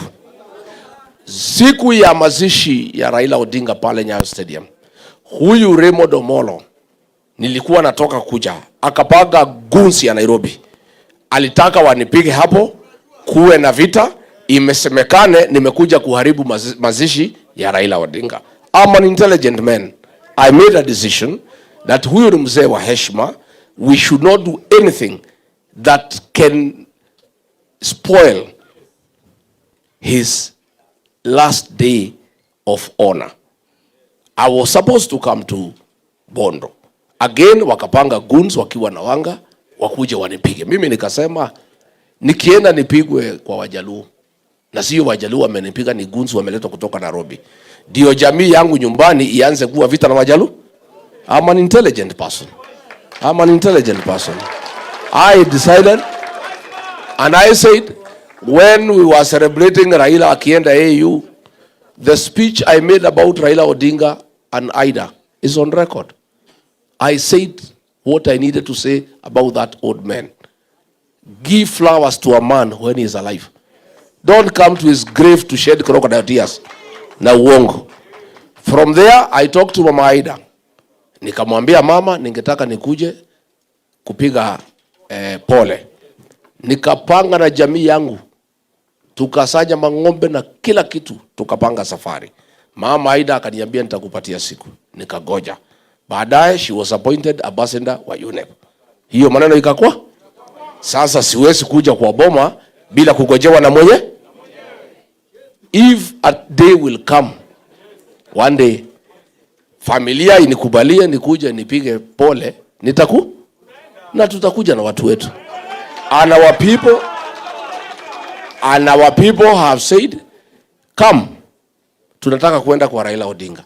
Because yeye alisupport Mwai Kibaki tu. Na tuko na shukurani. Na tumekuja kupima kabisa. Tukikompea huyu Raila Odinga na William Ruto, yeye bado kosea sisi wote mlima. There is actually nothing he ever did against us. Ilikuwa tu ni vita ya siasa. I am going to come and visit Nyanza. Mimi, I have talked with my good friend Babu Owino. Babu Owino is my good friend. And is my buddy. Na ni rafiki ya watoto wangu. Na nimemwambia Babu, ameniambia kuja, watu ya Nyanza wanataka kusikia ukweli. The last time niliita Ramogi, ile mtu naitwa Trevor Obija aliitwa na Omolo, akaambiwa asinipatie nafasi niongee. Naye kiti alikuwa anatafuta huko ni Nyakachi, ikaenda. Si ndio? So once nikirudi nitaita Ramogi tena niongee na hawa. I'll arrange a tour of Siaya, Migori, Homa Bay and Kisumu Dala. I'll come. And I want to say William Ruto is working very hard to create a wedge between the Luo nation and the mountain. Ndio wa Junet wananitukana kila siku na akina Wanga, lakini we know wanatumiwa na Ruto. There is no conflict whatsoever for whatever reason between the Luo nation and the Mount Kenya. Tulikuwa tunapigania viti. Raila akisimama president, Kibaki anasimama, tunakuwa na mgogoro. Saa hii we are not fighting. Na mimi niseme Wanga mnasema ati Rigiji ako na shida na Wajaluo. Mimi I never ran against Raila Odinga. I was never his opponent. Mtu alishindana naye ni William Ruto. Mimi sikuwa president, Wajaluo wakiwao kwa maandamano. I was not there. So hii maneno mnajaribu akina Wanga kuniwekelea, mimi nimeumiza Wajaluo wapi? Ours was just political competition. But I have never done anything against the community. Na nimesema mara mingi, the man who mentored me into leadership is a Luo man called Samuel Eric Oreta, who was district commissioner Kiambu, a man from Kedube, ambaye ndiye alinifundisha utawala. And I remain forever grateful to Bwana Oreta. Peter Raburu alikuwa district commissioner wangu Kakamega, alinifundisha kazi mingi sana. The late Hezekiah Oyugi was my PS. Alinifundisha kazi. Mimi nimesema mara mingi. Nimesema mara mingi. Mimi nilikuwa na shida hii, tumbo yangu inanisumbua, naenda kwa daktari na mpaka nikapata profesa Mjaruo pale anaitwa Uhutu. Akagusagusa, akajua tembo gani, akanipatia dawa. For 7 years I have no problem. Mimi madaktari yangu ni Wajaluo. My architect ni Mjaluo. Engineer yangu ni Mjaluo. Wale watu wananisaidia mechanics ni Wajaluo. These are great people. Na ni watu ambao ni watu wazuri. And they are very serious in what they do. Ukitaka daktari ambaye atakuangalia vizuri, look for a Luo professor. So wewe Kasongo, don't try to come between me and the Luo nation. Sisi hatuna shida na watu. So please, kwa sababu ya masaa. Nitapatia nyinyi. Haya sawa. So what we do, good people, najua mko na maneno, but please, I beg you, because we have a tight program. Wacha hao viongozi waseme jambo, mama boys waseme jambo, niseme mambo matano, munipatie a few minutes, niende niweke kwa ile report, alafu tuende press conference pamoja na nyinyi. Tumekubaliana? So give give the leaders waseme jambo. Welcome mheshimiwa wetu kutoka Kirinyaga, women representative wetu Jerry Maina, women representative Kirinyaga County, fierce and very progressive. Karibu mheshimiwa.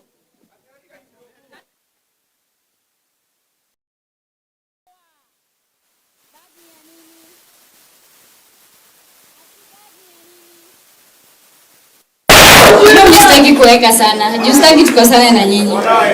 Mimi najua nyinyi wasee wenye mko na energy.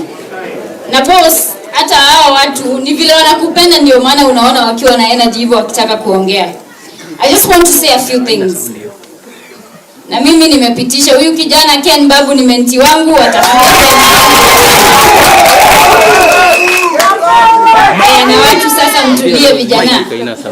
Ingine niseme ya kwamba mmeambiwa na party leader chama ya DCP itakuwa na free, fair, credible nominations.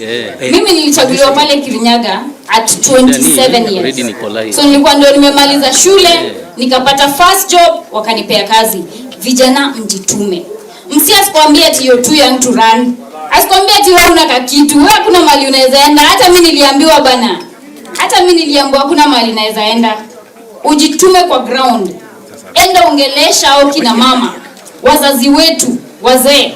Ongelesha vijana wenzako. Kampeni yangu iliraniwa na vijana. Na najua Alex Samson wako hapa ndiye alikuwa anaongoza blogging team. Na vijana wakajituma. So me I know young people can lead given the opportunity to lead, Your Excellency.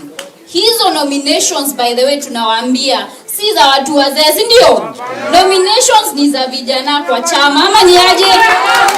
Because wale wenye wako na do wanaweza enda ground, wanaweza waende wapange vitu hivi 1 2 3, lakini vijana juu wako na idea za kulead nation ndio wanafaa kuwe pale.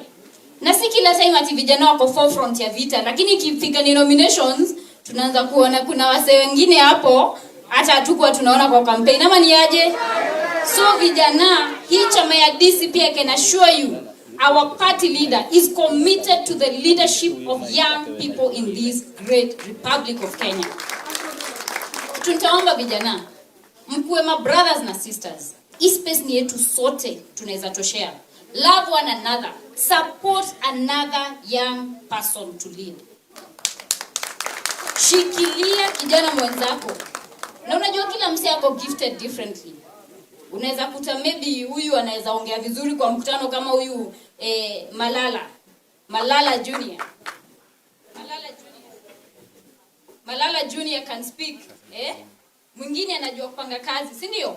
So tupendane, tusapotiane. The last thing.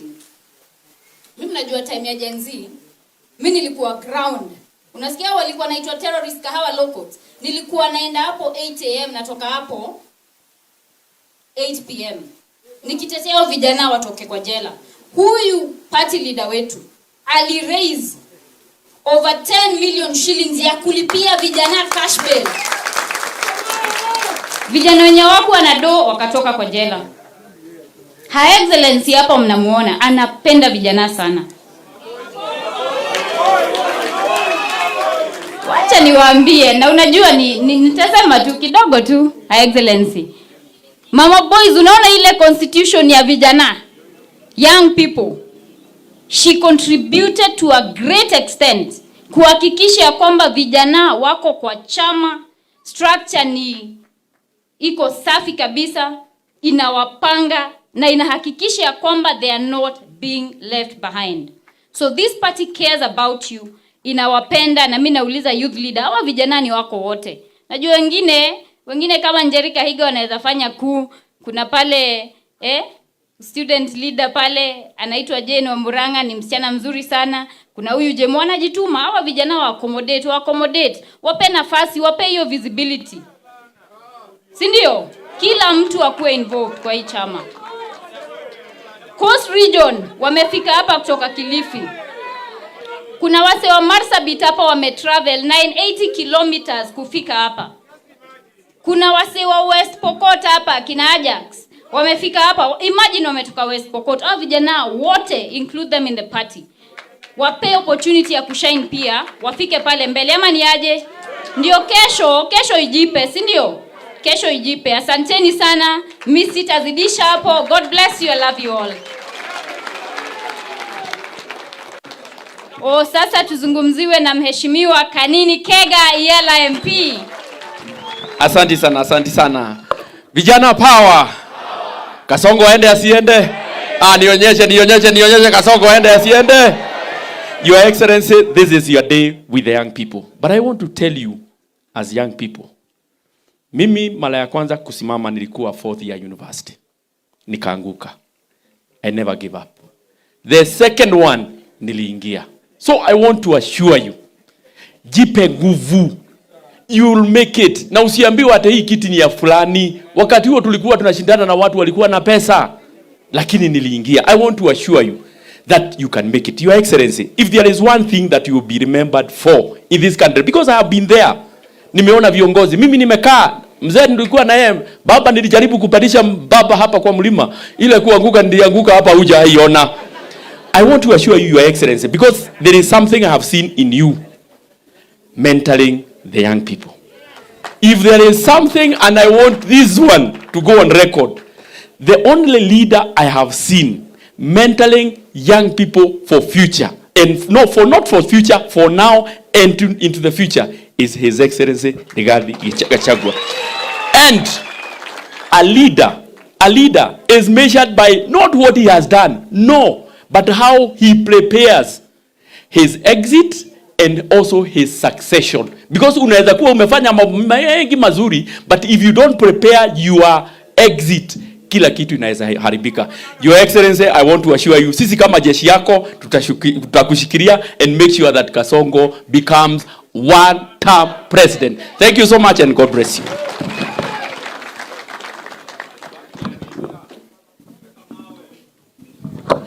Your Excellency sir, hawa vijana wote the whole time wamesema kuna sauti wanataka kusikia. Kuna sauti wanataka kusikia. Sauti mnataka kusikia ni ya nani? Mnataka kusikia nani? Your Excellency, please come address the youth.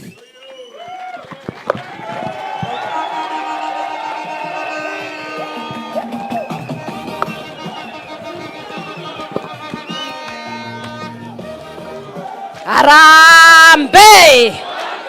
Harambe! Mko wazima lakini? My boys. Ai, maboy mko sawa?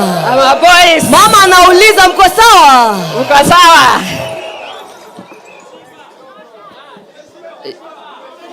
Mumeshiba?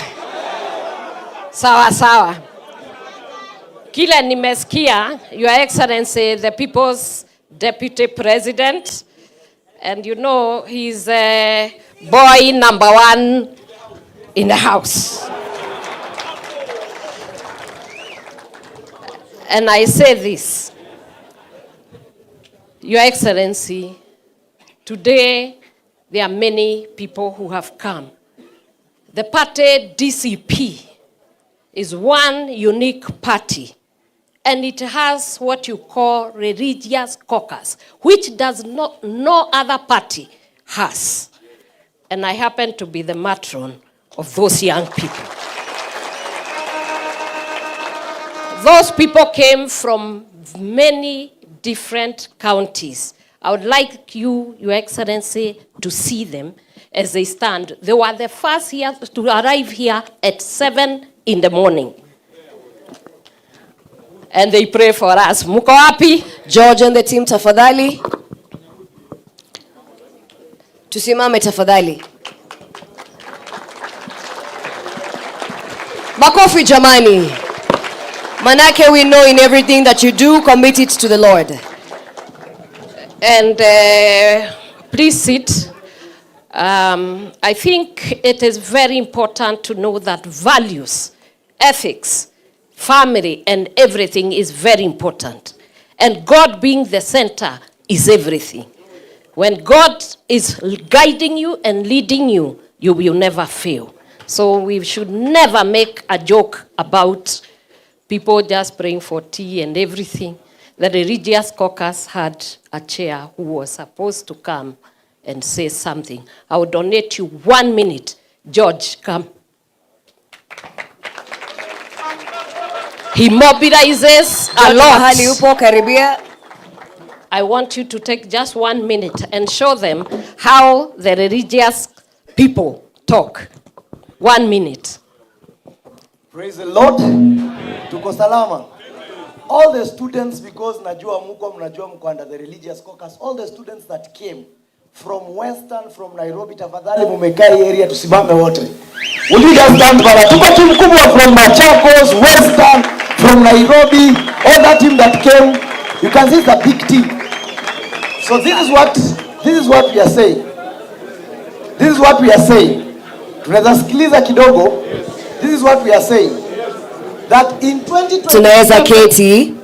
the young people will not just approach politics by faith. Tumezoea kuambiwa tuende by faith. As a church, we are going to approach politics by both faith and statistics and science.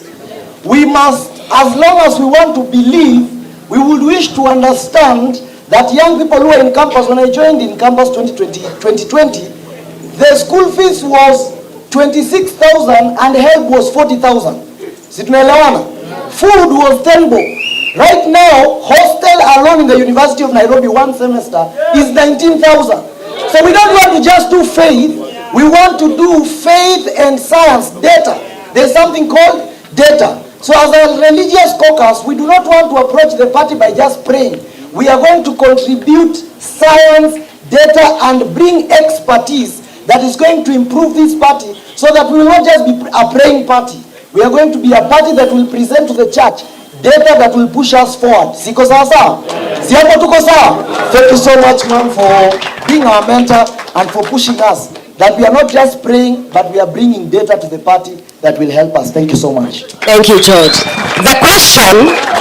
The global question today is how we approach the future. The future which belongs to the young people.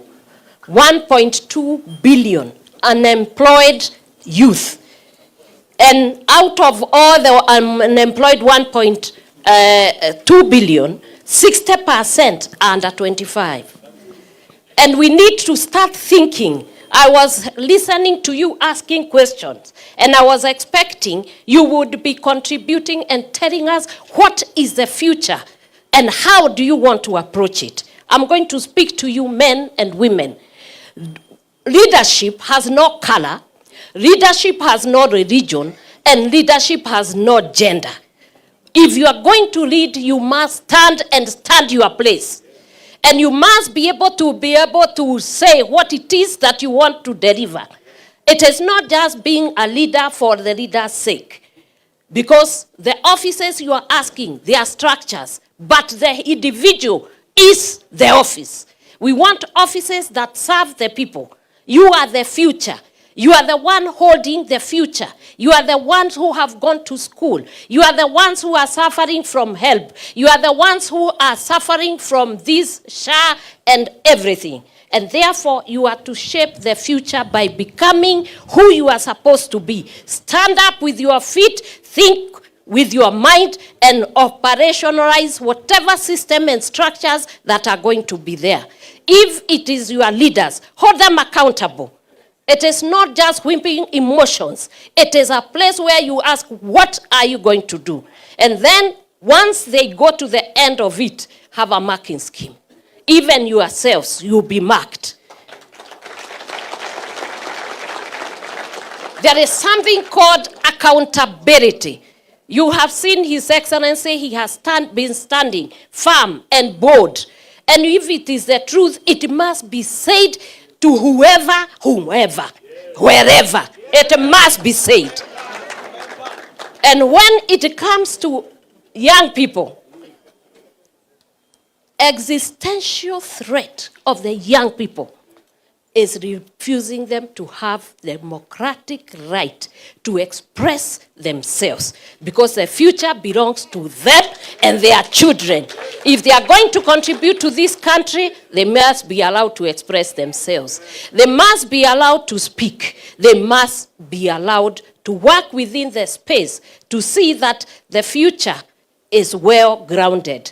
Are you hearing me? Yes. And young people, let me tell you, sometimes if you see us standing and talking, I come from a background that many of you have read. The next thing is that I'm not just a housewife. Ask him, he found me at the university. Okay? Ndiye alisema aliniweka box. Lakini nafikiri tuliwekana box. Sisi wawili. And I'm a banker by profession, and I have been in project management, and I have seen. That is why in my office, I decided to do something that was different. To take care of the widows, orphans, people who are differently abled, and the boys. And I assure you, with His Excellency, when we get there, there is going to be affirmative action for the boy child. There is going to be one. But all I ask you in leadership, please stand your ground and make sure you are standing not for status, but to serve the people. God bless you. Asante sana, Your Excellency. Please remain there, and His Excellency, so that you can receive this proposal from the Persons with Disability proposal. Manake, you've been championing that very important noble cause where they want to be heard. Your Excellency, you will receive this proposal from this team. They also have a gift for you. Tafadhali tuweze kuwa tunakaribisha ile zawadi yao. Tafadhali karibisha ile zawadi. Ladies and gentlemen, members of the 4 states, Her Excellency, His Excellency receiving the proposal from the Persons with Disability DCP League. Inaeleza maoni yao kuhusu ni vipi wangependa kuwa included. Sababu sote lazima tuwe tunapata mambo yetu sawa sawa. Shikilia zawadi kidogo. Baada ya hapo, Your Excellencies, mtareceive zawadi. Zawadi hii imetoka bado kutoka hii team. Ni zawadi murwa kabisa, Your Excellencies. Tafadhali shika muweze kuelewa. Kidogo tu. Zawadi hii, Your Excellency, unakumbuka kuna siku kadhaa uliwahi sema umechukua muda kidogo kwenda kwenye mlima kufikiria zaidi na haswa kuomba mwongozo kutoka kwake Mwenyezi Mungu. Basi hawa wameweza kukuletea zawadi na kukutunu. Waseme tu. Thank you so much, His Excellency the Deputy President, Gitungati 001. Vijana hai. Vijana hai. Your Excellency, hii ni zawadi ambayo tumekuletea.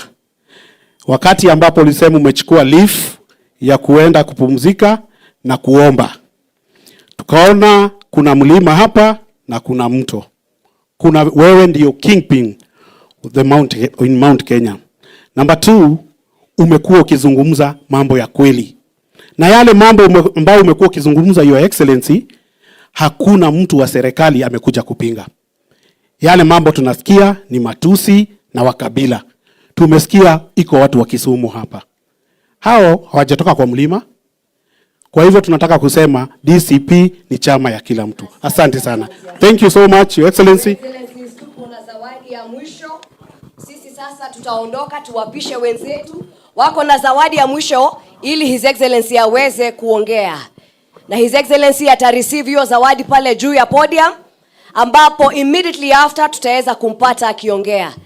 Youth League, tafadhali karibieni muweze kumpatia zawadi. Hatutasema chochote manake picha hii portrait inaeleza waziwazi. Tazama picha hiyo ya His Excellency. Ni portrait ambayo iko na simba. Manake huyu ni simba. Simba kabisa ambaye kazi yake inaonekana. Her Excellency akiwa pamoja na team hii ya youth. Tunasema ni one time. Asanteni sana kwa ishara hiyo ya ukakamavu na ujasiri, Simba Rigiji. Tafadhali sasa wote tuondoke kwenye stage, tupate His Excellency akiweza kutuaddress. Vijana, asanteni sana. His Excellency sasa ataweza kutuongelesha. Members of the 4th Estate, tupo tayari. Asante. Tutaweza kuongeleshwa na His Excellency.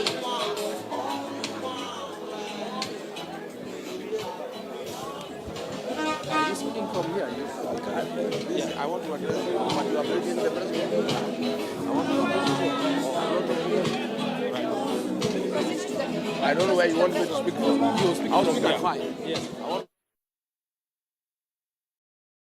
Asante. Thank you. Vijana we. Thank you very much for your views. Na zile memorandum zote umeandika. My team, they are working on them and incorporating those views so that when I speak at 5, the voice of our young people is heard and they are part of the decision-making process. I want to say very little to you young people and young leaders. I'm on record. of studying with the young people. When William Ruto decided to abduct, maim, and kill young people, I say no. I don't speak for the young people because I left office. I spoke when I was in office. When I realized William Ruto had become excessive and he was not listening to me or anybody else, in terms of killing Genzs, in terms of taking everything from the country, in terms of looting public resources, I came here and went to the mountain to pray. I was here for 8 days and asked God to help me to make a decision whether to just sit by, enjoy the privileges and the perks that go with the office of the Deputy President, or say no and face the consequences. I left office, I switched to my phones, I came here to this forest here and prayed. And God showed me the way and said, no, you can't sit back and enjoy the privileges and the perks that go with the office. Stand with the people of Kenya, stand with the young people, stand with everybody, and face the consequences, whatever they are. And I went back to Nairobi and I started telling him no. In cabinet, in Security Council meeting, I said no. When the issue of young people came and he gave instructions that they should be abducted and tortured and if possible killed, I said no. I was the lone voice in the National Security Council. And I said no. I said, Mr. President, one is against the 10 Commandments. Thou shalt not kill. Number 2 is against our Constitution. Everybody, anybody who has committed a crime should be arrested and taken to court to face justice. I also said I'm a parent. I'm a father to some young boys. And I would not like them to face what you are saying. And I said no. And he was very unhappy with me. In fact, that is what now made him and me disagree completely. Then there was the Finance Bill 2024. When it was brought before the cabinet committee that I chaired, I said no. And some members there texted him and he told me, let it come to the main cabinet. I was the lone voice.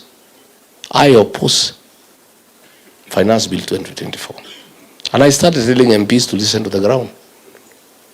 And I told him this thing, people cannot accept. And if you force it, you'll have an egg on your face. He told me off and told me I'm opposing government from within. I went away. And of course, people said no. The Genzs came out. I called Professor Kindiki. That's why I have very little regard for that man. Very little regard. I called him. Yeah? I called him after the Security Council meeting. I said, Professor, what you are being told to do, is it right? Is it biblical? Is it in accordance with the Constitution? As a parent, how can you? And he said, no, mimi lazima nifanye vile rais amesema. Lazima nifanye vile rais amesema. Nikamuuliza, including abducting and killing young people. Sasa kama rais amesema, mimi nitafanya nini? I will never. You know if he refused and I had refused, the two of us, probably those boys and girls would not have died.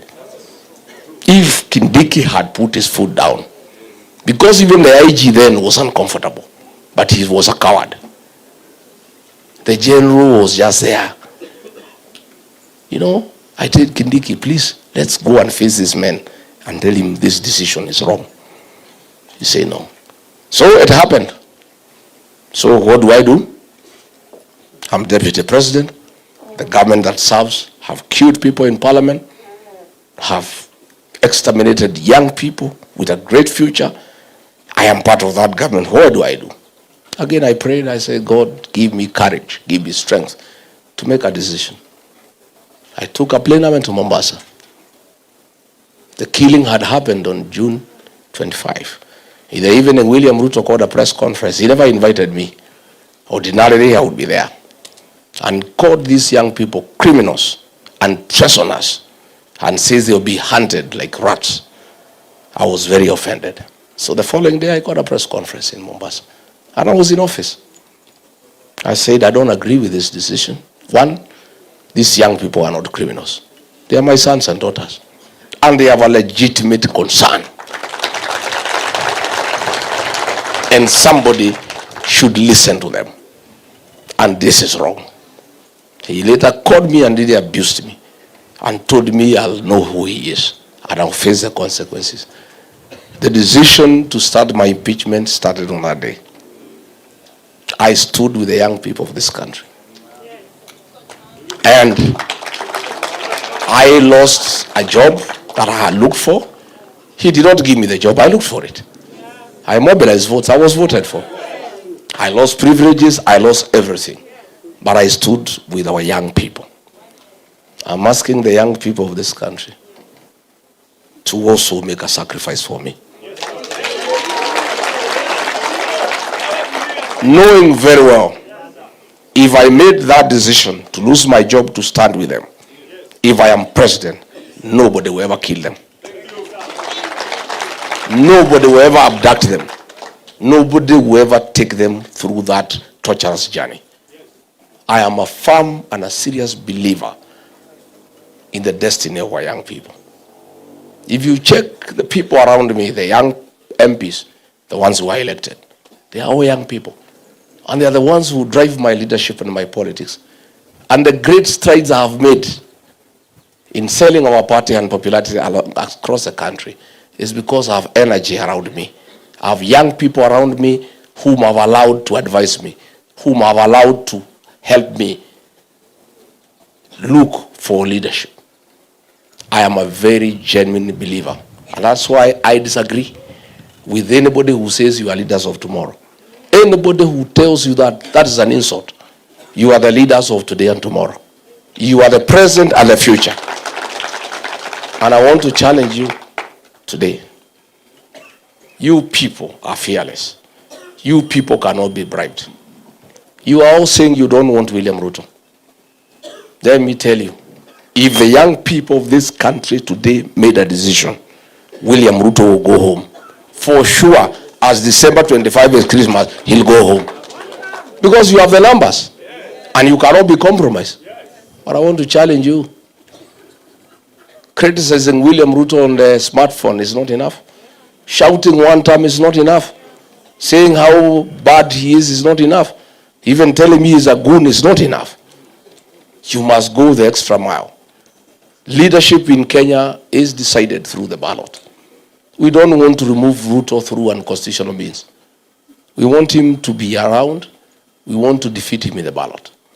There is only one way of removing a president from power and putting another one in power, through the ballot. People must register as voters and come out and vote. I checked in Olokalau, and I must tell you I was disappointed. The meetings for DCP candidate was full of young people, Genzs. They were all shouting, "It's DCP is Kamau Ngodo." But on the voting day, when I checked the queues, I found the grandmothers, the mothers, and the fathers. The young people were nowhere. So who will remove William Ruto? How? You must be available. You must register and voters turn up and vote. And if you do, he is home. If the young population today decided Rigathi Gachagua will be president, that is it. It will just happen. But you people must register as voters. The tool of transformation is the ballot. The method of transforming a country is registering as a voter and turning out to vote. Writing criticism on smartphone is good. Writing articles is good. Shouting is good. Singing one time is the best. It's very sweet. We like it. But it's not enough. You must go another step. You must register as voters. Number 2, for this election that is coming. Registering as voters is not enough. Voting is not enough. We must protect the vote. This vote, our vote in Bere was stolen before our own eyes. We had won, it was stolen. In Malava, it was stolen. Then we learned lessons from Bere. We defended Olokalau. They could not steal. 2027, they will not steal. And we are saying, you vote and remain and guard. There are two responsibilities on that day. Voting and guarding. And they go together. Voting is not enough. Number 3 are the most important. You guys are the real thing. You must quickly come up with how we shall transmit the results. Moja kwa moja from polling station. You must come up with a mechanism how to recruit your peers across the country so that we shall make you our agents, so that you transmit the results from inside the polling station. And you must come up with a system on how to let Kenyans know how it is going. I want to challenge you quickly, within the next 2-3 months, you must come up with a formula and you must tell us how you shall transmit the results from the polling station to the National Talent Center that we shall agree on with the Genzs, so that the president, the new president of Kenya, is known by midnight the same day. And we want this guy to concede by 11 p.m. In Olokalau, the voting started at 5. There was a transmission system. By 5:45, they had conceded. We want William Ruto to concede defeat by 11 p.m. on 10th August 2027. That is my challenge to you. We know they want to do some monkey business. There is a system called Smartmatics. The new commissioners have advertised a tender for supply, delivery, installation, testing, and maintenance of the integrated elections management system. There is a game that is being played there by the vice chairman. The vice chair was an official of ODM. She is very close to Hassan Joho. Her and the chairman and Joho have come up with a company called Meru System Company Limited from Korea. Yeah? Meru, M-I-R-U, System Company Limited from Korea. They made specs for this tender, tailor-made for this company. You know the way you make specs so that no other company can win. All the other competitors have gone to the Procurement Appeals Board. This company is from South Korea. And in all the elections it has participated, there was failure. 70%, 40%. I'll be giving all the details tomorrow to say we cannot accept this company. It's being pushed by the vice chair of IBC together with Ethicon. And I told you the other day, Ethicon was bought a house in Karen by government. And we asked him to explain how he bought that house. He cannot explain. The vice chair and the chair with Joho ndio wanataka kuleta hii system ya kuiba uchaguzi. I'll be giving details all the countries it has been given elections and the way it has failed. We will not allow this company to give the system for the elections. Hatutakubali. We will not accept. Hatutakubali. Huyo vice chair alikuwa mtu ya ODM akawekwa hapo na ni relative ya Joho. Sasa ndio wanapanga hii maneno wakiwa na Ethicon. And we'll give a chronology where this company has failed and why it cannot be allowed anywhere in our elections. And all the other commissioners are opposed to it except Ethicon and the vice chair. Watu ya ABC wamenitafuta. Unajua siku hizi mtu akitaka maneno yajulikane anatafuta Rigiji. Sema tangaza hii maneno Wakenya wajue. We are not going to accept. So good people, mine is to tell you, as I've told you, free and fair nominations and affirmative action for our young people. Hizi vitu yote nominated igine sasa tayari nimepeana 3 hapa. Si imeenda? Mkiwa mnakaa tu hapa. Fomu ni kujituma. And Rigathi is a very fair person. And I love young people genuinely. Still, genuinely. And I want my government to be full of young people. Nataka hizi maassembly yote mujae huko. Parliament mujae, mkuwe kila pahali. Ani unajua uzuri hivi vijana wakichaguliwa hawana maneno mingi. Watasema wabunge hakuna haja ya kukua mtu na nyumba kubwa kama hii Rigathi. Wakae kwa flat, wachukue Uber waende bunge warudi nyumbani. And we save a lot of money for the country, isn't it? I'm telling you, you good young people. So tafadhali hata governor, huyu governor Nakuru ngangana. Usiogope. So good people, I want to thank you for your contribution. Nitakuja na nitatembea kila pahali kwa Jamhuri ya Kenya. You know Gachagua amesema hawezi fanya kazi na Rigathi. Anaweza fanya na mtu mwingine yote isipokuwa Rigathi. You know why? Nyinyi mnataka nifanye kazi na Gachagua? You know why he cannot agree? See, I was with him. Kuna mambo nilikataa. So he cannot work with me because to start with he is a thief. One, he knows I cannot allow him to abduct people and I cannot agree to extrajudicial killings. Number two, he knows I cannot agree to sale of public assets.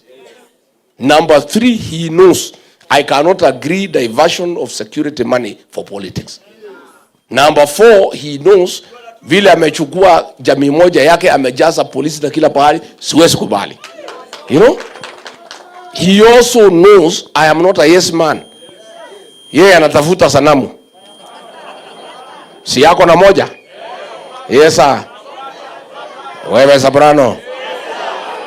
Soprano. Kuja hapa. Hii vijana ya Genzs wananisumbua. Imagine wananichora.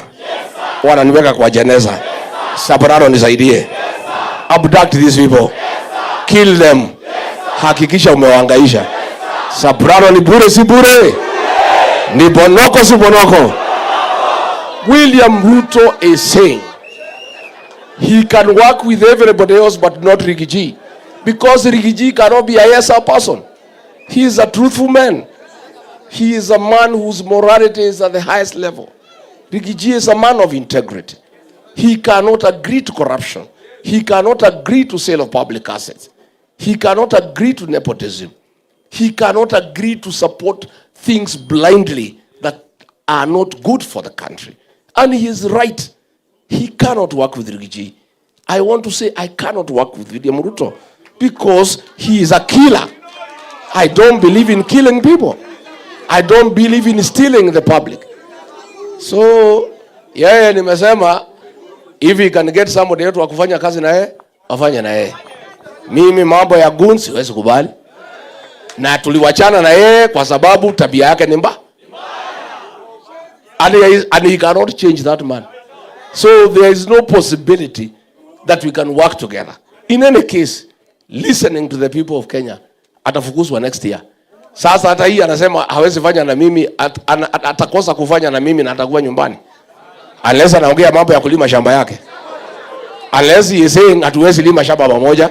Because from where I sit, Eco International Organization, very credible, imefanya poll. His rating is at 17%. And as a sitting president, it cannot get better, it can only get worse. So mambo ya Kasongo is a fait accompli. Is what the Italians call finito. Inaitwa? Na ile vijana wanaita kufinish? Ati vijana wanaita kufinish?